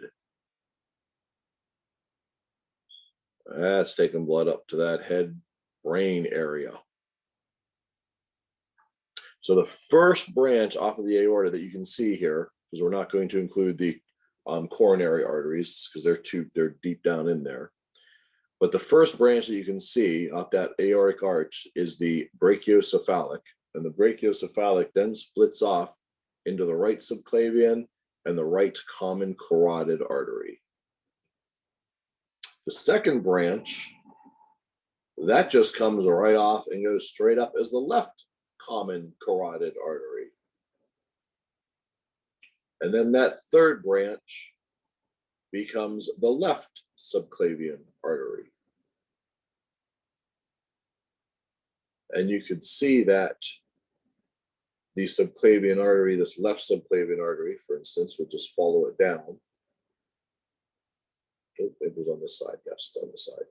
Becomes the brachial artery. This is that artery that you put your stethoscope on when you're taking blood pressure, because this is the artery that is going to have the, well, this is the one we're going to cut off the blood supply altogether. When we put that sphygmomanometer cuff right up around here, we cut off the blood supply, we stop the blood from flowing down the arm, and then we put our stethoscope on that brachial artery, and then we slowly release the pressure and listen for when we can suddenly hear that blood come pushing past.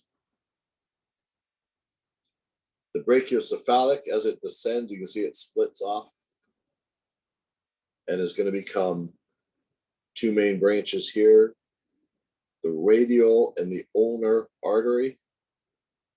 Now, why do we call it the radial artery? Because it follows the radius. Why do we call it the ulnar artery? Because it follows the ulna. And of course, the radial artery is much easier to palpate. You can feel that much easier than you can feel the ulnar artery as you're taking the pulse.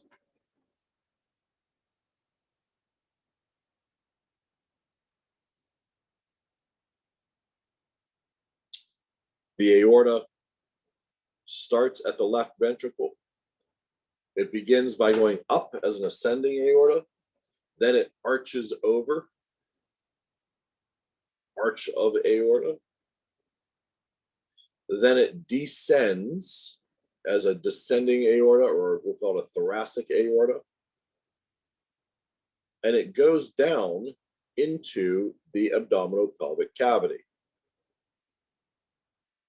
So if you remember, the thoracic cavity is bordered inferiorly by the diaphragm.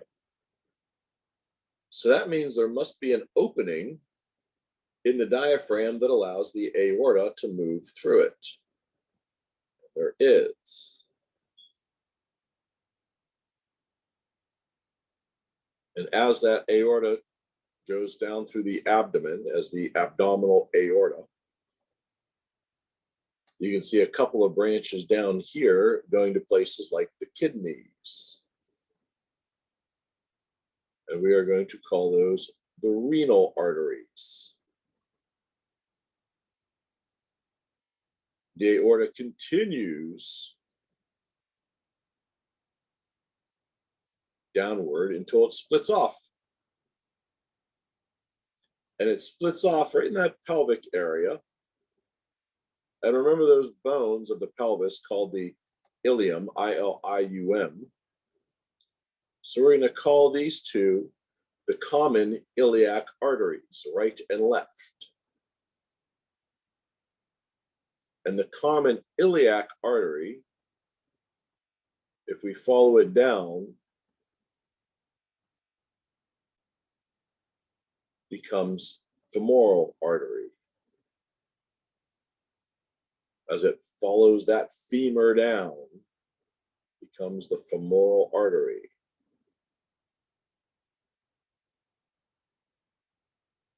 And then you'd notice how it sort of goes behind the knee, which is why we're going to call it the popliteal artery there,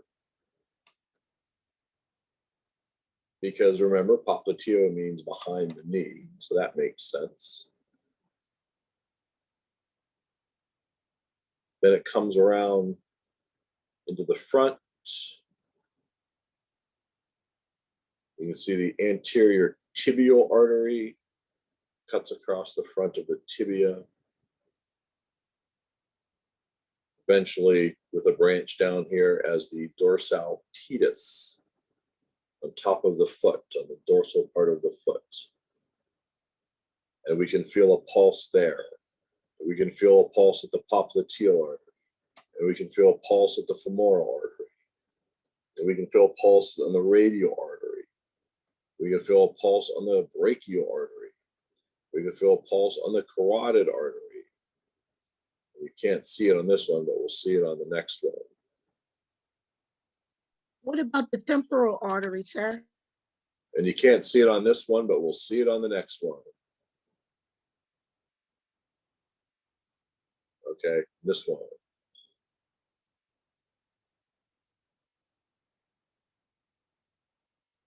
Superficial temporal artery. And what is that branching off of? Well, it's off of a branch of a branch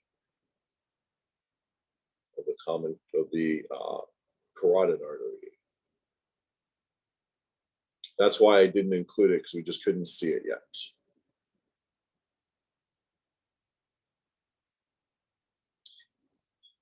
The aorta, remember the first two branches off of the aorta are the coronary arteries, but they're way down at the base of the heart. And then the aorta starts by going upwards. That's the ascending aorta. Then there are these three branches at the arch of the aorta, the brachiocephalic, which becomes the right subclavian and the right common carotid artery. And then the second branch is the left common carotid artery. And then the third branch is the left subclavian artery. The aorta arches over and then begins downward as the thoracic aorta. You'll notice here, these called the intercostal arteries, going between the ribs, for instance. And demonstrating how it moves through this opening in the diaphragm called the hiatus.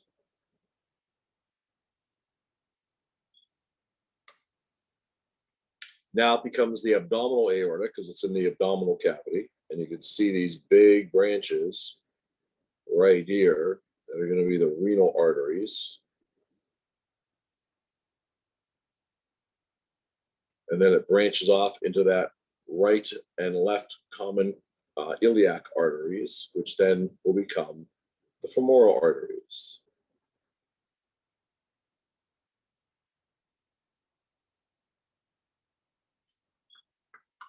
So at this point, I'm not going to go into any of the other branches. I think that's pretty good for now.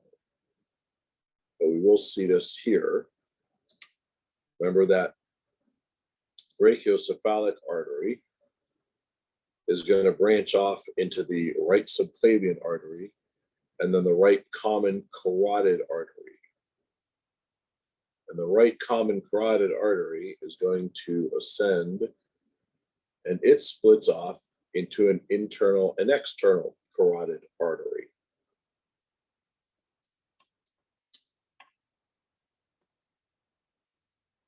And then you can see how that external carotid artery, as it ascends, is going to become the superior temporal artery.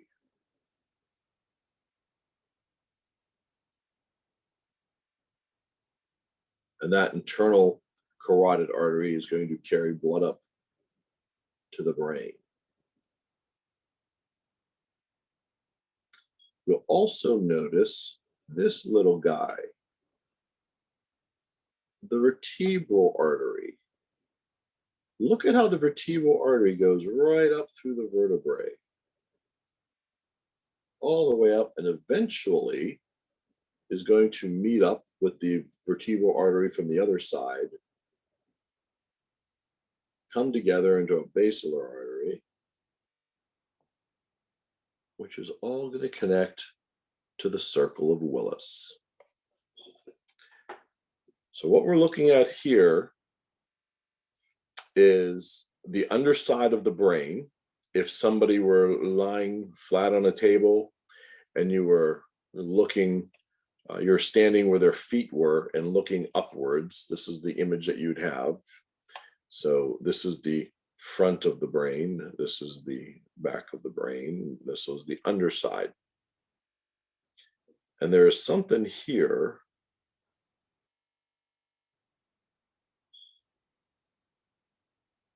right in this area. You can't quite see it perfectly. But if we isolate it, it looks kind of like this. And this is called the circle of Willis. Right at the base of the brain. Notice how we have the aorta here, we have the brachiocephalic becoming the right subclavian and the right common carotid, and then the left common carotid that goes straight up. And then, of course, that branches off into external and internal. And the internal carotid arteries come up and they all meet here. And the vertebral arteries, left and right, come up and meet at that basilar artery here, which then connects here. Kind of makes this roundabout. Because remember, the brain's pretty important. So we need to have more than just one vessel that's going to carry blood up to the brain. We got to have a couple of different options here. As the blood flows into the circle of Willis, it then can move out these different branches and bring blood throughout the brain.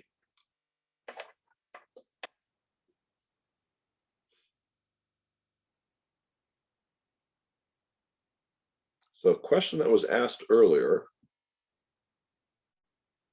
was about an aneurysm.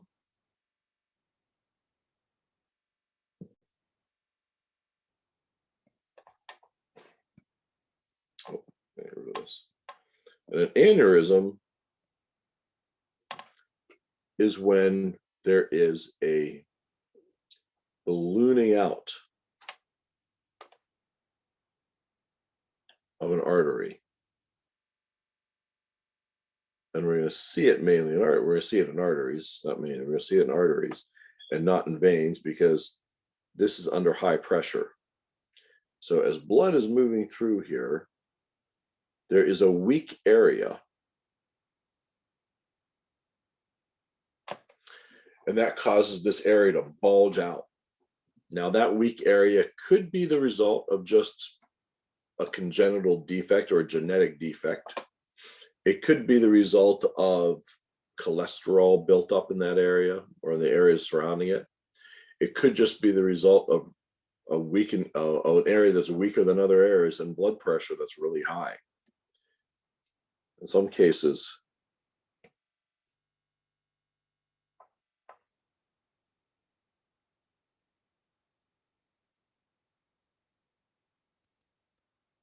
that lining might even be partially torn away.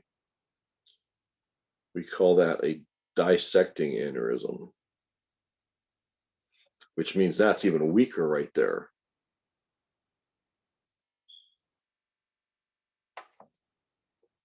So what can you do to fix this? Well,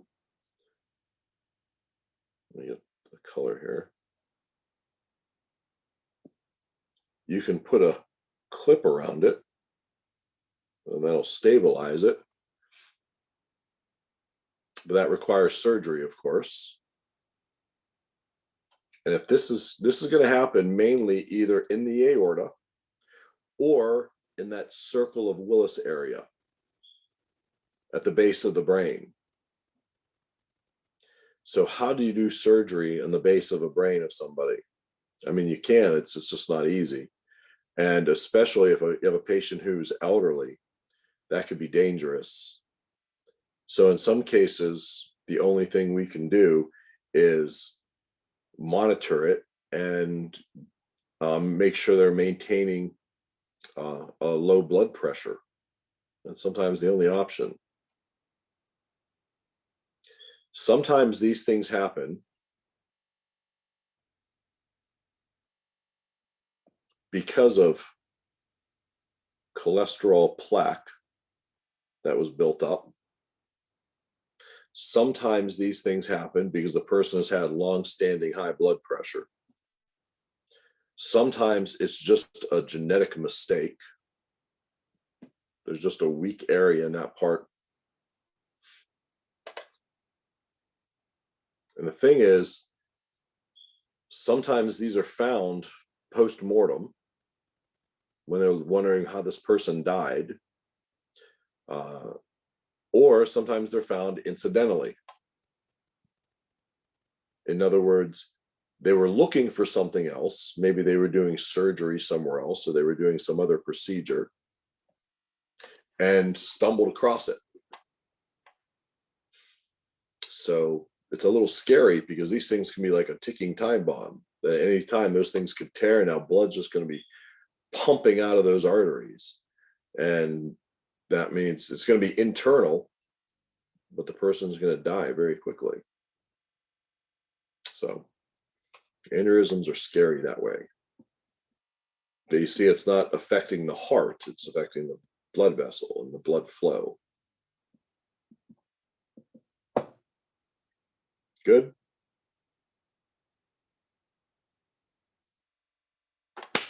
All right, stop recording.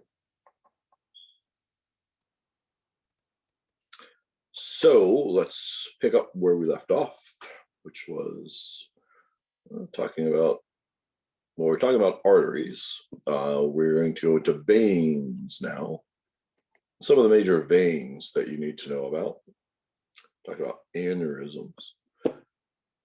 So you should be able to see my screen right about now. Let's just go right into the veins. So obviously there's two that you definitely need to know about: the superior vena cava,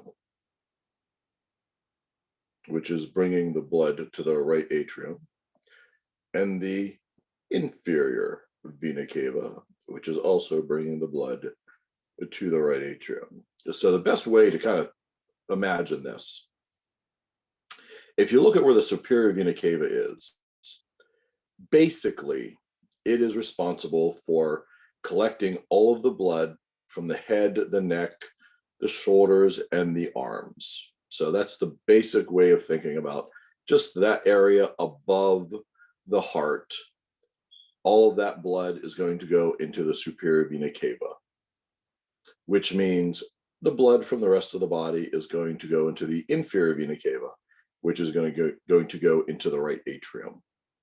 That's kind of the easiest way to just kind of imagine these two. And you'll notice the inferior vena cava, it kind of lies sort of where the aorta was. And then, of course, it branches off down here at the common iliac veins. But remember, the blood in this case is moving upwards toward the heart, not down.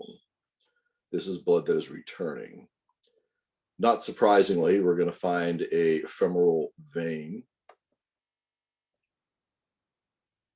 and even a popliteal vein, which should be found behind the knee. I'm not going to worry too much about those. Let's see. And then I think I want you to see these here. The jugular veins, internal and external jugular veins. That external jugular vein, you can kind of see on patients, especially if they get upset, if they have high blood pressure, you can kind of see it change its angle a bit. This is draining blood from the head, which includes the brain, of course, back into the inferior vena cava. So, and then these two, right? The cephalic and the basilic. These are in the arm. The cephalic is on the lateral side.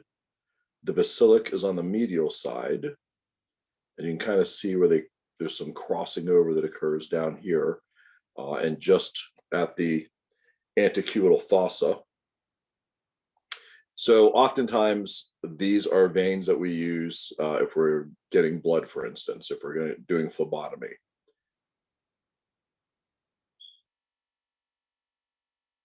We can get them from there.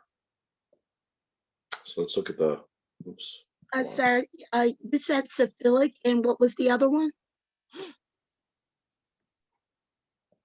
Cephalic, Yeah, and you said one other one.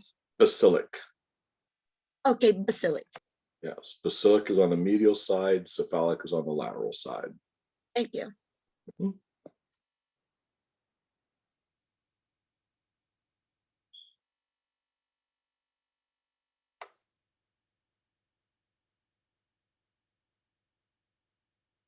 So people often believe that if you get your jugular vein cut, you're going to bleed out and die. Remember, it's just a vein. It's low pressure. So you can just kind of put pressure on it. The carotid artery is the one that squirts blood out, not the jugular veins. So when you look at somebody and you see that vein sticking out in their neck, that's the jugular vein? Yes, exactly. And remember, veins can be more superficial because they're not under high pressure.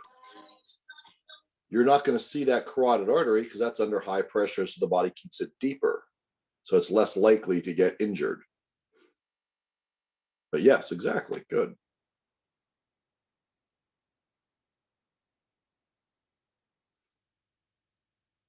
I think that's about the extent of the veins. The intercostal veins, not surprisingly, between the ribs.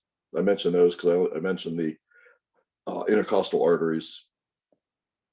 You can see how the renal veins, of course, coming back from the kidneys are going to be big.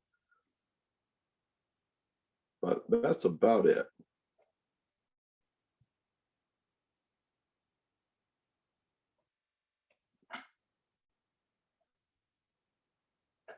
I'm not going to get much deeper than that. Here is a nice, sort of a better image of all of these vessels that are involved in the portal system. This is the stuff that, of course, is going to be getting nutrients and such from places like the small intestines, as well as the stomach.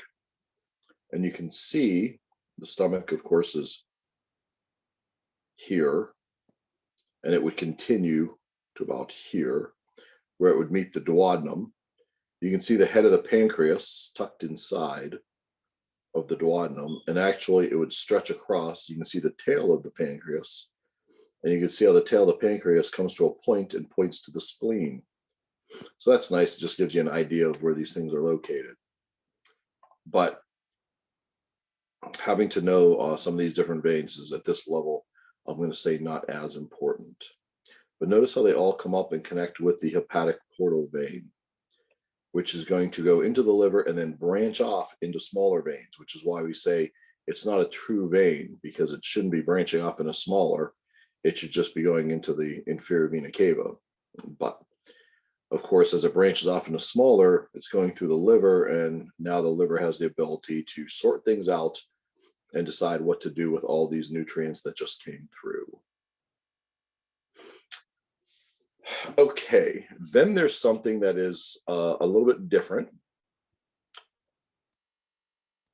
This is something that most people, it confuses people or they're not really sure of. Remember that when a baby is growing in the uterus, there's no oxygen in the uterus.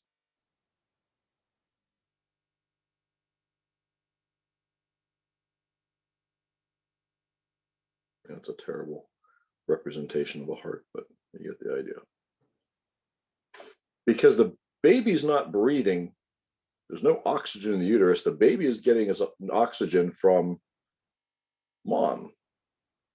And that's what the umbilical cord does. The umbilical cord is attached to the placenta, and the placenta is attached to, embedded in the endometrium, in the endometrium in the uterus. And the blood vessels that run through the umbilical cord are bringing blood from the baby to the placenta. These are the umbilical arteries. There's two of them. and they branch off through the placenta. And then as it comes back, it returns as an umbilical vein. And there is one umbilical vein that brings the nutrients back. And that connects into the inferior vena cava. This is superior vena cava. Okay. Because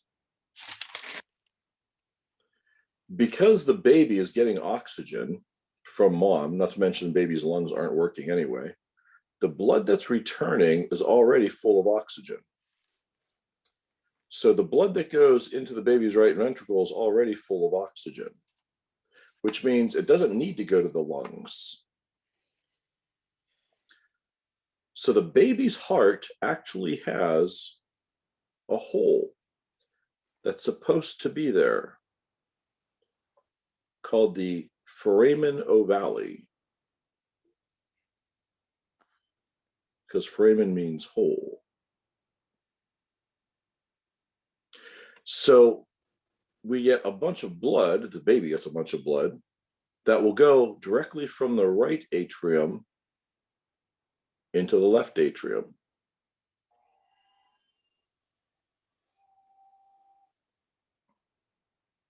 And that works out pretty well.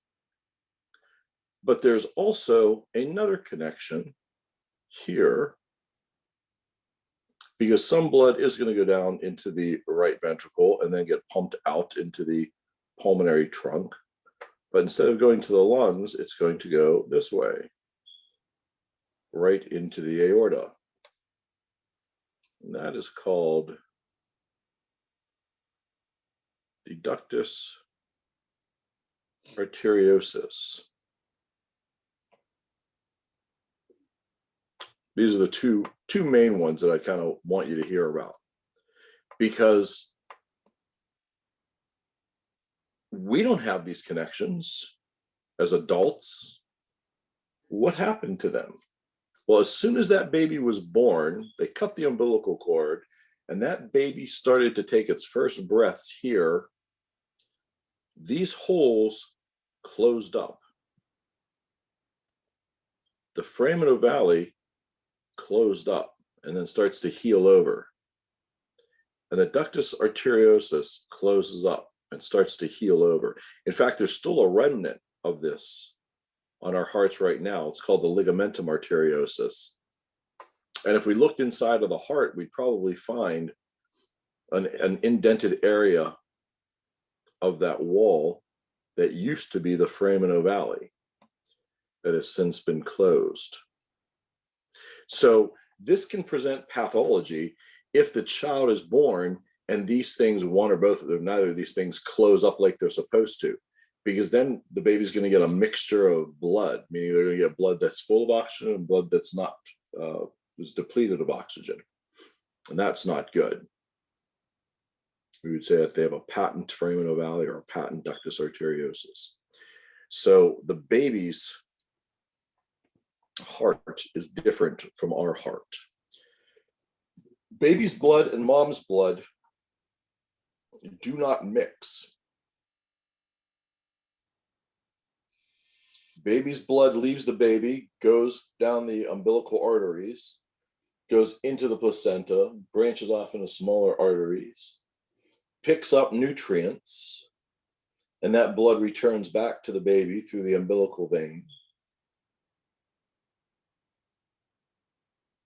which then eventually the ductus venus attaches at the inferior vena cava, which then goes into the baby's right atrium, full of blood, full of oxygen.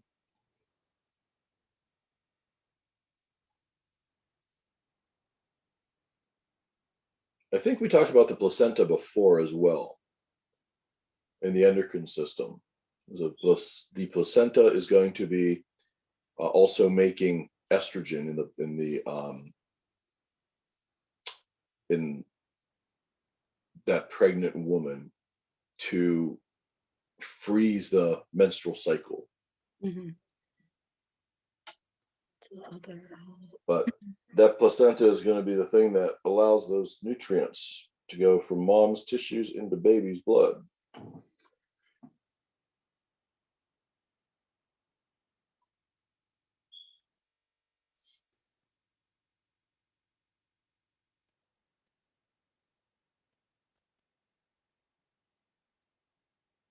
I think I said all that already, or much of that. Opportunist infection. I don't know what you're saying.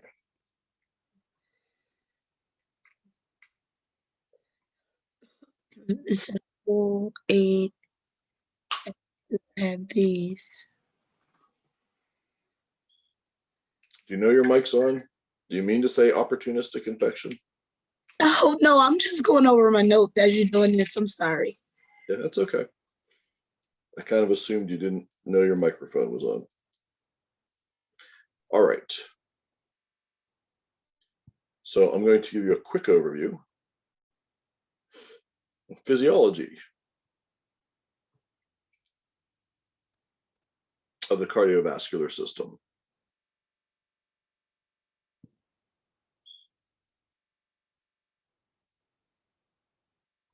Lots of things are going to decide where blood should go, how much blood should go at any given time. And I'll give you a quick example of this, 2 quick examples. If you just finished eating on a Friday night, you ordered pizza, you're sitting on your sofa, you just finished your 3rd slice of pizza because it was that good, and you're just sitting back relaxing.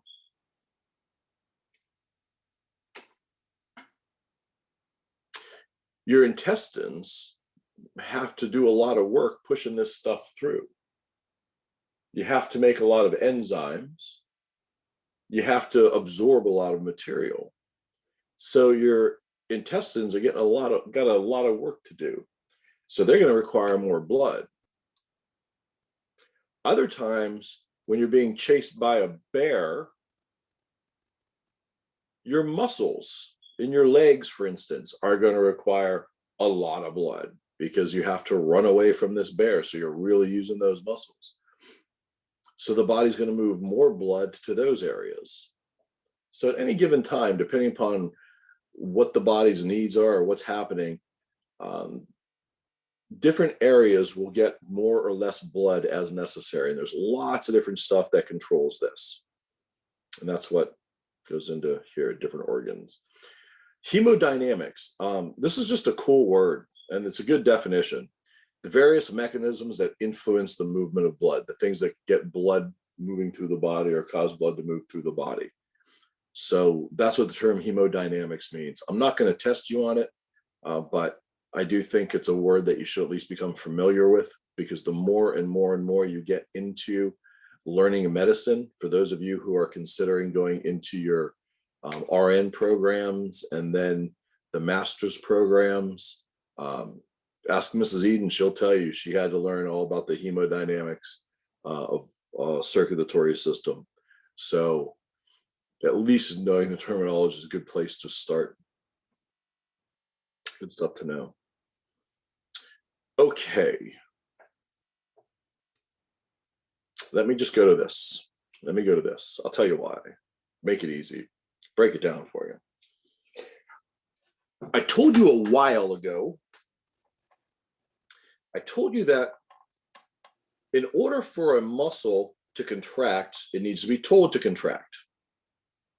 And we learned how that electrical signal called an action potential comes down the neuron, gets to the end of the neuron, calcium channels open up, calcium comes into the neuron, that releases acetylcholine, that neurotransmitter, across that neuromuscular junction, which binds to receptors on the muscle fiber, which then causes the change in the permeability of the membrane, allows sodium to come in. That depolarization on the inside of the cell causes the release of intracellular stored calcium. That release of calcium causes the sliding filament theory, and then the muscle contracts. You remember that. Or again, to abbreviate it, I told you that In order for a muscle to contract, it needs to be told to contract.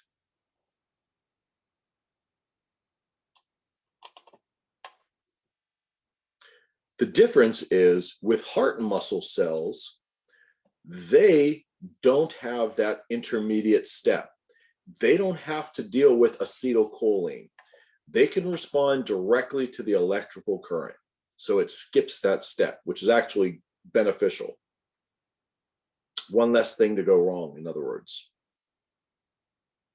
So the heart is going to respond to this electrical current, these heart muscle cells. That's going to tell them to contract. So where does this message begin? It begins in a place called the Sinoatrial Node, or the SA node, which is also known as the pacemaker. This is located in the superior and posterior aspect of the right atrium, in other words, top and back area. And it is an area of specialized cells that are going to release this electrical signal that is going to tell the cells of the heart to contract. We all have a pacemaker. So when you hear about someone who had to have a pacemaker installed, that's because their original pacemaker went bad. But we all have a pacemaker. It is called the sinoatrial node. If you want to, you can simply remember it as the SA node, if that helps. But it is the sinoatrial node. And it sends this electrical signal out throughout the right atrium, and it's showing you in red the pathway. So that's not blood supply, that's the pathway of the electrical current. And it's showing the direction of the current with the arrows.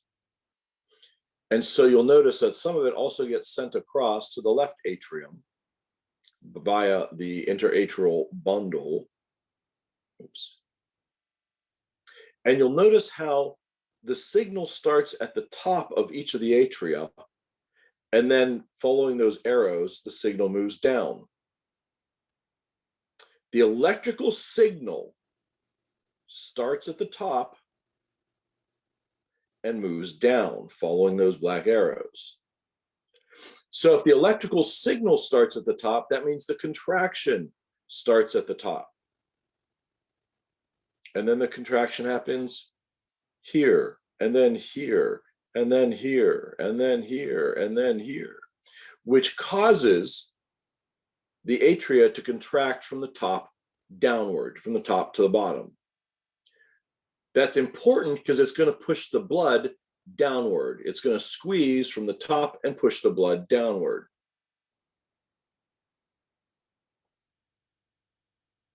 But then that electrical current comes together, back together, I should say, at this point. This is called the atrioventricular node, which you can just call it the AV node. That's probably even easier. And that electrical signal is going to come here and pause for just a split second. Mind you, all of this is happening in less than a second, but it's going to, that signal is going to come here, and there's going to be a short pause. Then it's going to get sent down. And this is called the bundle of His, HIS, which then splits off into these two bundle branches, see that here, which get down to the apex, the tip of the heart, and then they each go up the sides of the ventricles. And those are called the Purkinje Fibers. What that means is this area of the heart gets the signal to contract before this area does, before this area, before this area, before this area. So the contraction of the ventricle starts at the bottom and goes upwards so that it pushes blood up and out. This is the electrical pathway that is sending the signal to the heart muscle cells, telling them to contract. It all starts in the right atrium at the SA node. That is our pacemaker. We all have one. And the signal at the same time goes across to the left atrium so that both of the atria are contracting from the top downward at the same time, pumping blood down into the ventricles. Then the electrical signal recollects at the AV node, the atrioventricular node, and there's a slight pause. And remember, like I said, all of this is happening in less than a second. So when I say a slight pause, I mean a slight pause, but it is a pause. Then the signal gets sent down the bundle of His, splits off into the bundle branches down the septum, and at the apex ascends as the Purkinje Fibers, causing those muscle cells to contract.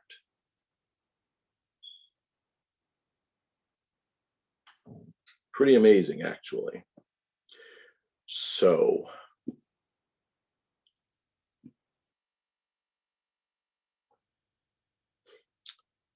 you've probably seen this before, the EKG,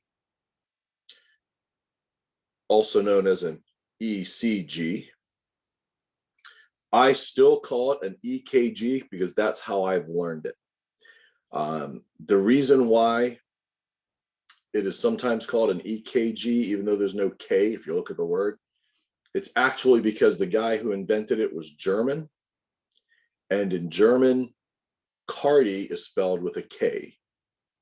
So the German word electrocardiogram, that does actually have a K in it. So that's why it was abbreviated EKG. But of course, for us, it would be ECG. But it's the exact same thing. You can use the two terms interchangeably, as you'll hear me do that. So what is an ECG measuring? Look at the word. Electrical Yeah. impulses of the heart. Yes, exactly. It's measuring that electrical current that's flowing through the heart. So when we look at this, what we're actually seeing is electrical signal. We're not seeing contraction of the heart. We're not seeing the heart beat. And that's what people often say. We're actually seeing the electrical signal. Now, the electrical signal is going to cause the contraction to happen right afterwards and milliseconds afterwards. But what we're actually seeing is the electrical signaling. And the peaks here, you can see, are named alphabetically. PQRST. Sometimes there'll be a U wave also, but that would be very, very small. So we're not going to worry about the U wave. PQRST. If all you know is this first peak starts out with a P, well, then it's pretty easy just to go to every other peak and add the letter there. PQRST. We call it the P wave. We call it the Qrs complex. And then we call it the T wave. So what are these measuring? Well, the P wave is where it all starts. So that must have something to do with the SA node, the sinoatrial node, and it does. The P wave is demonstrating the depolarization of the SA node, the sinoatrial node. But if remember, the SA node, sinoatrial node, is located in the right atrium. And of course, as soon as that signal occurs, the right atrium is also going to be getting that signal, as is the left atrium. So the P wave is actually showing the depolarization, the change in the electrical current on those membranes of both the SA node as well as both of the atria.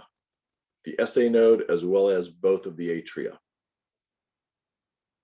That's what's being demonstrated in the P wave. Now the QRS complex is a huge spike. And the reason there's a huge spike is because there's a lot of electrical current. And the reason why there's a lot of electrical current is because there's a lot of muscle cells. And remember, those ventricles are big and thick with muscle cells. More muscle cells equals more electrical current.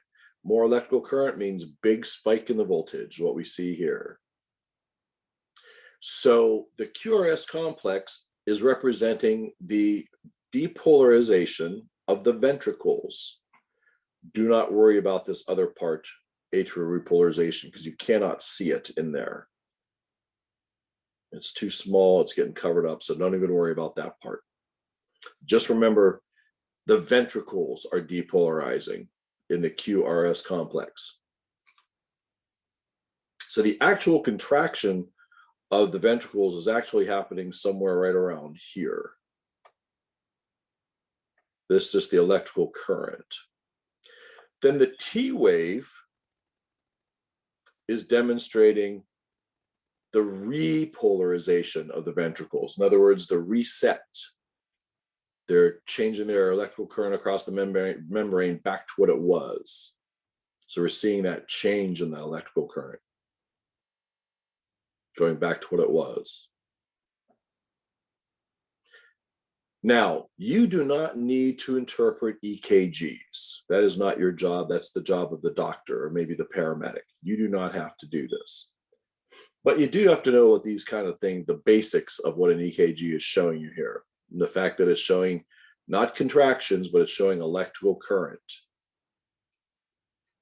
So how could you memorize what each of these things means? Well, what I would do if I were you, I would start with the T wave. And the reason I'd start with the T wave is because it is the only thing that is showing repolarization. Remember, don't worry about this down here because we're going to ignore that. The T wave is the only thing demonstrating repolarization, resetting of what's going on. So I would memorize that one first. And the reason for that is because then I know everything else has got to be depolarization. If the T wave is the only one that's showing repolarization, that means everything else has got to be depolarization. So that makes it easy. So now I know the P wave is depolarization and the QRS complex is depolarization, because the only thing that shows repolarization that we're concerned about is the T wave. So now I know P wave is depolarization, QRS complex is depolarization. So the next question is, what is the P wave depolarizing? What's showing in there? Well, remember, this is the start of this whole EKG or ECG. So this is the beginning. So in the heart, the place where it all starts is the SA node, the pacemaker. So the P wave has to have something to do with that, and it does. The P wave is demonstrating the depolarization of the SA node, the pacemaker. But where's the pacemaker, the SA node, located? It's located in the atrium, the right atrium specifically, which means then it also must be depolarizing at practically the same time, both right and left, and they are. So now I know the P wave is demonstrating the depolarization of the SA node as well as the right atrium and the left atrium.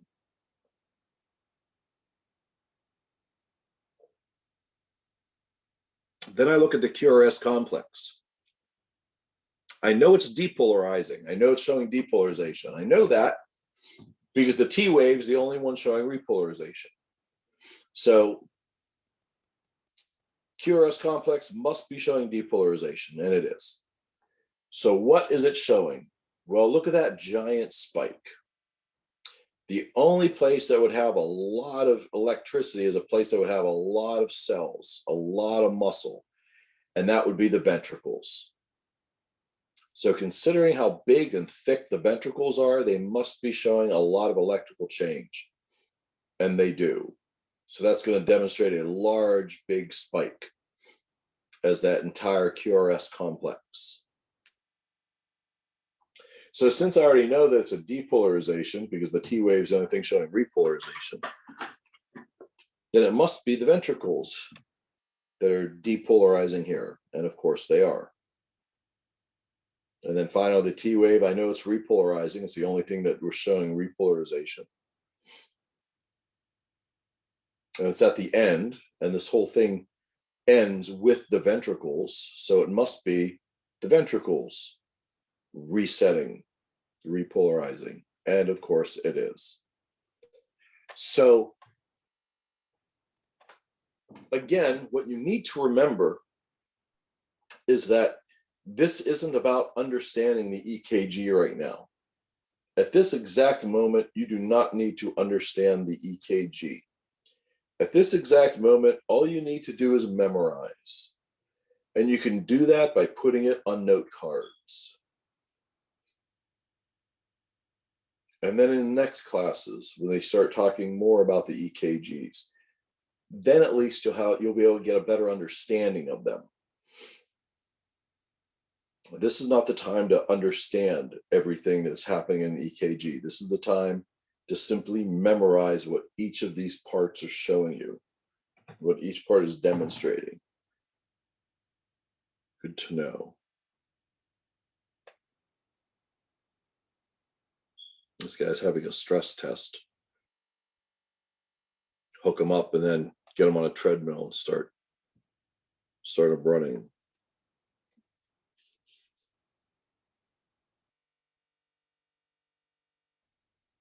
So this is a nice graph showing what areas in the heart are going through this depolarization changing, and then eventually repolarizing. I think I've shown that in orange, so it's kind of hard to see there, but it's a good graph to look at.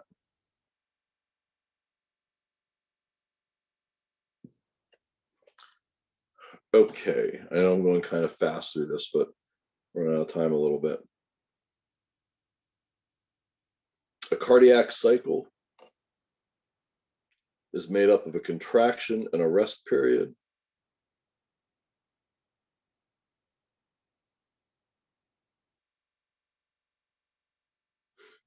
One contraction, one rest period makes a cardiac cycle.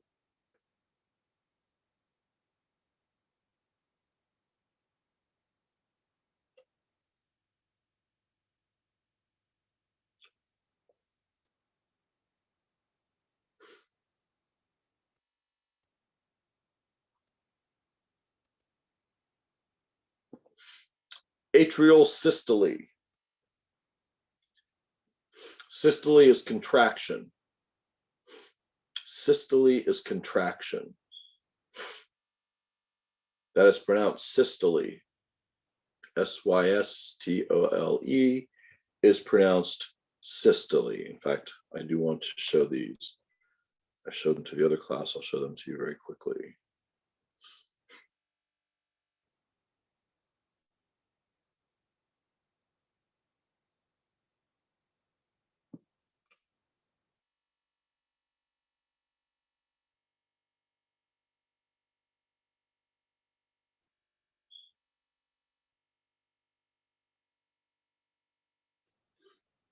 This is pronounced systole.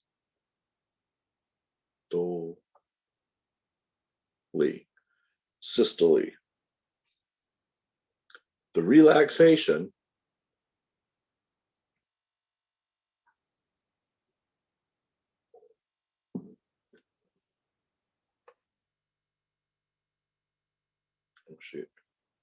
relaxation, sorry about that, is pronounced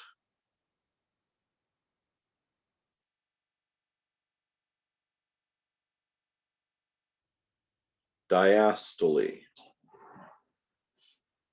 systole, and diastole. I know people will pronounce it systole and diastole. That's wrong, but we've just given up. We don't even try to correct people anymore because so many people mispronounce this. The correct pronunciation is systole and diastole. So when you take blood pressure, you're taking the pressure during contraction.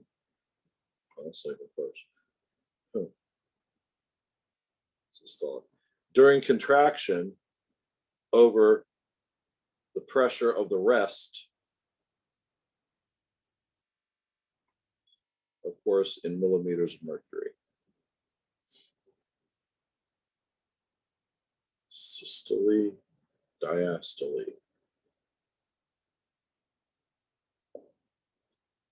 I like when people pronounce the words correctly, because then I have a better, I feel better that they understand material.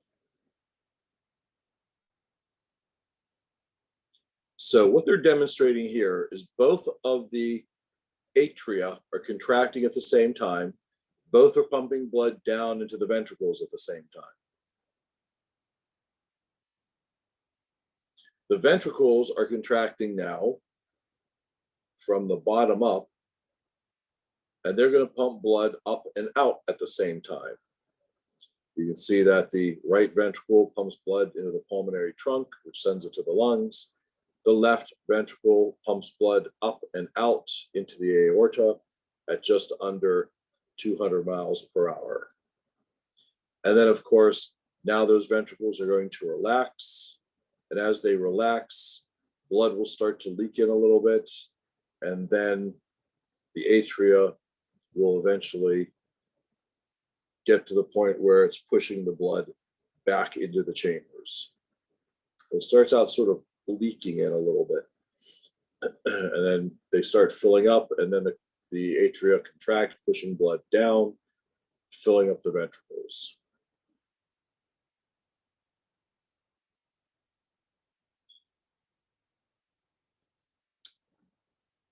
Diastole.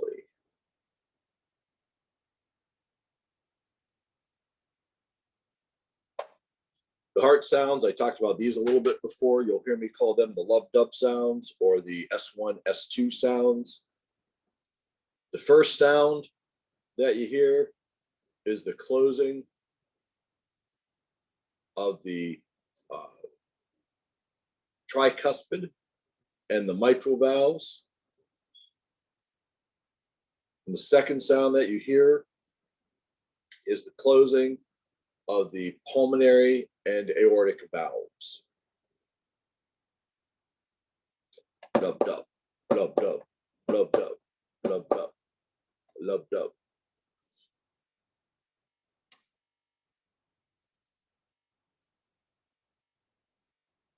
This is a good graph as well.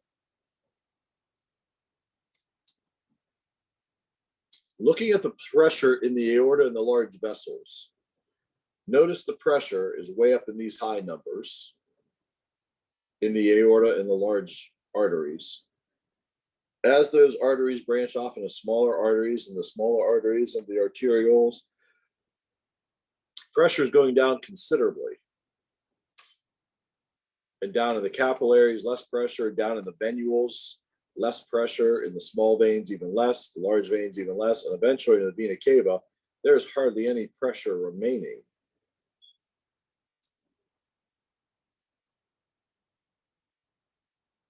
To make this move, this push through the body. And that's why that heart has to collect that blood and then with force pump that blood from the right ventricle into, through the lungs, and then back to the left side of the heart. And the left side pumps that blood out. That much higher pressure. I got through that pretty quickly. I said before, at any given time, most of the blood that is in our body is found in our veins because they can just stretch and hold more. Term cardiac output is a good term to know. The amount of blood flows out of the ventricle at any given time.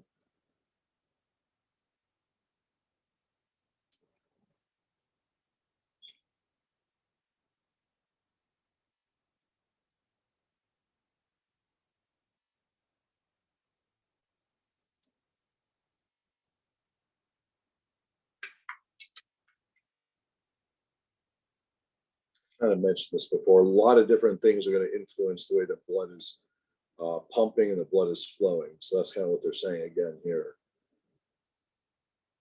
Talk about the SA node. There are specialized areas of cells in different parts of the body that can sort of detect changes in pressure and send messages to make those, make the heart change, the amount of blood that's flowing out, for instance. In the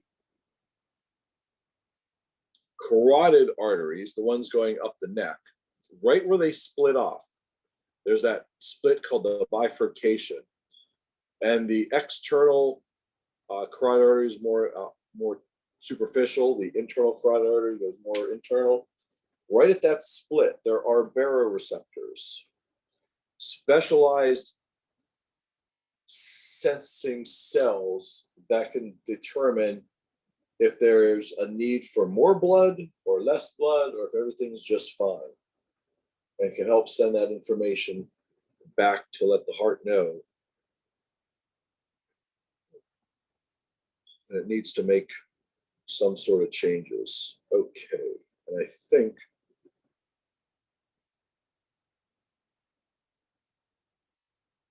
that's where I wanted to stop. All right, so I got done even a little bit of extra time.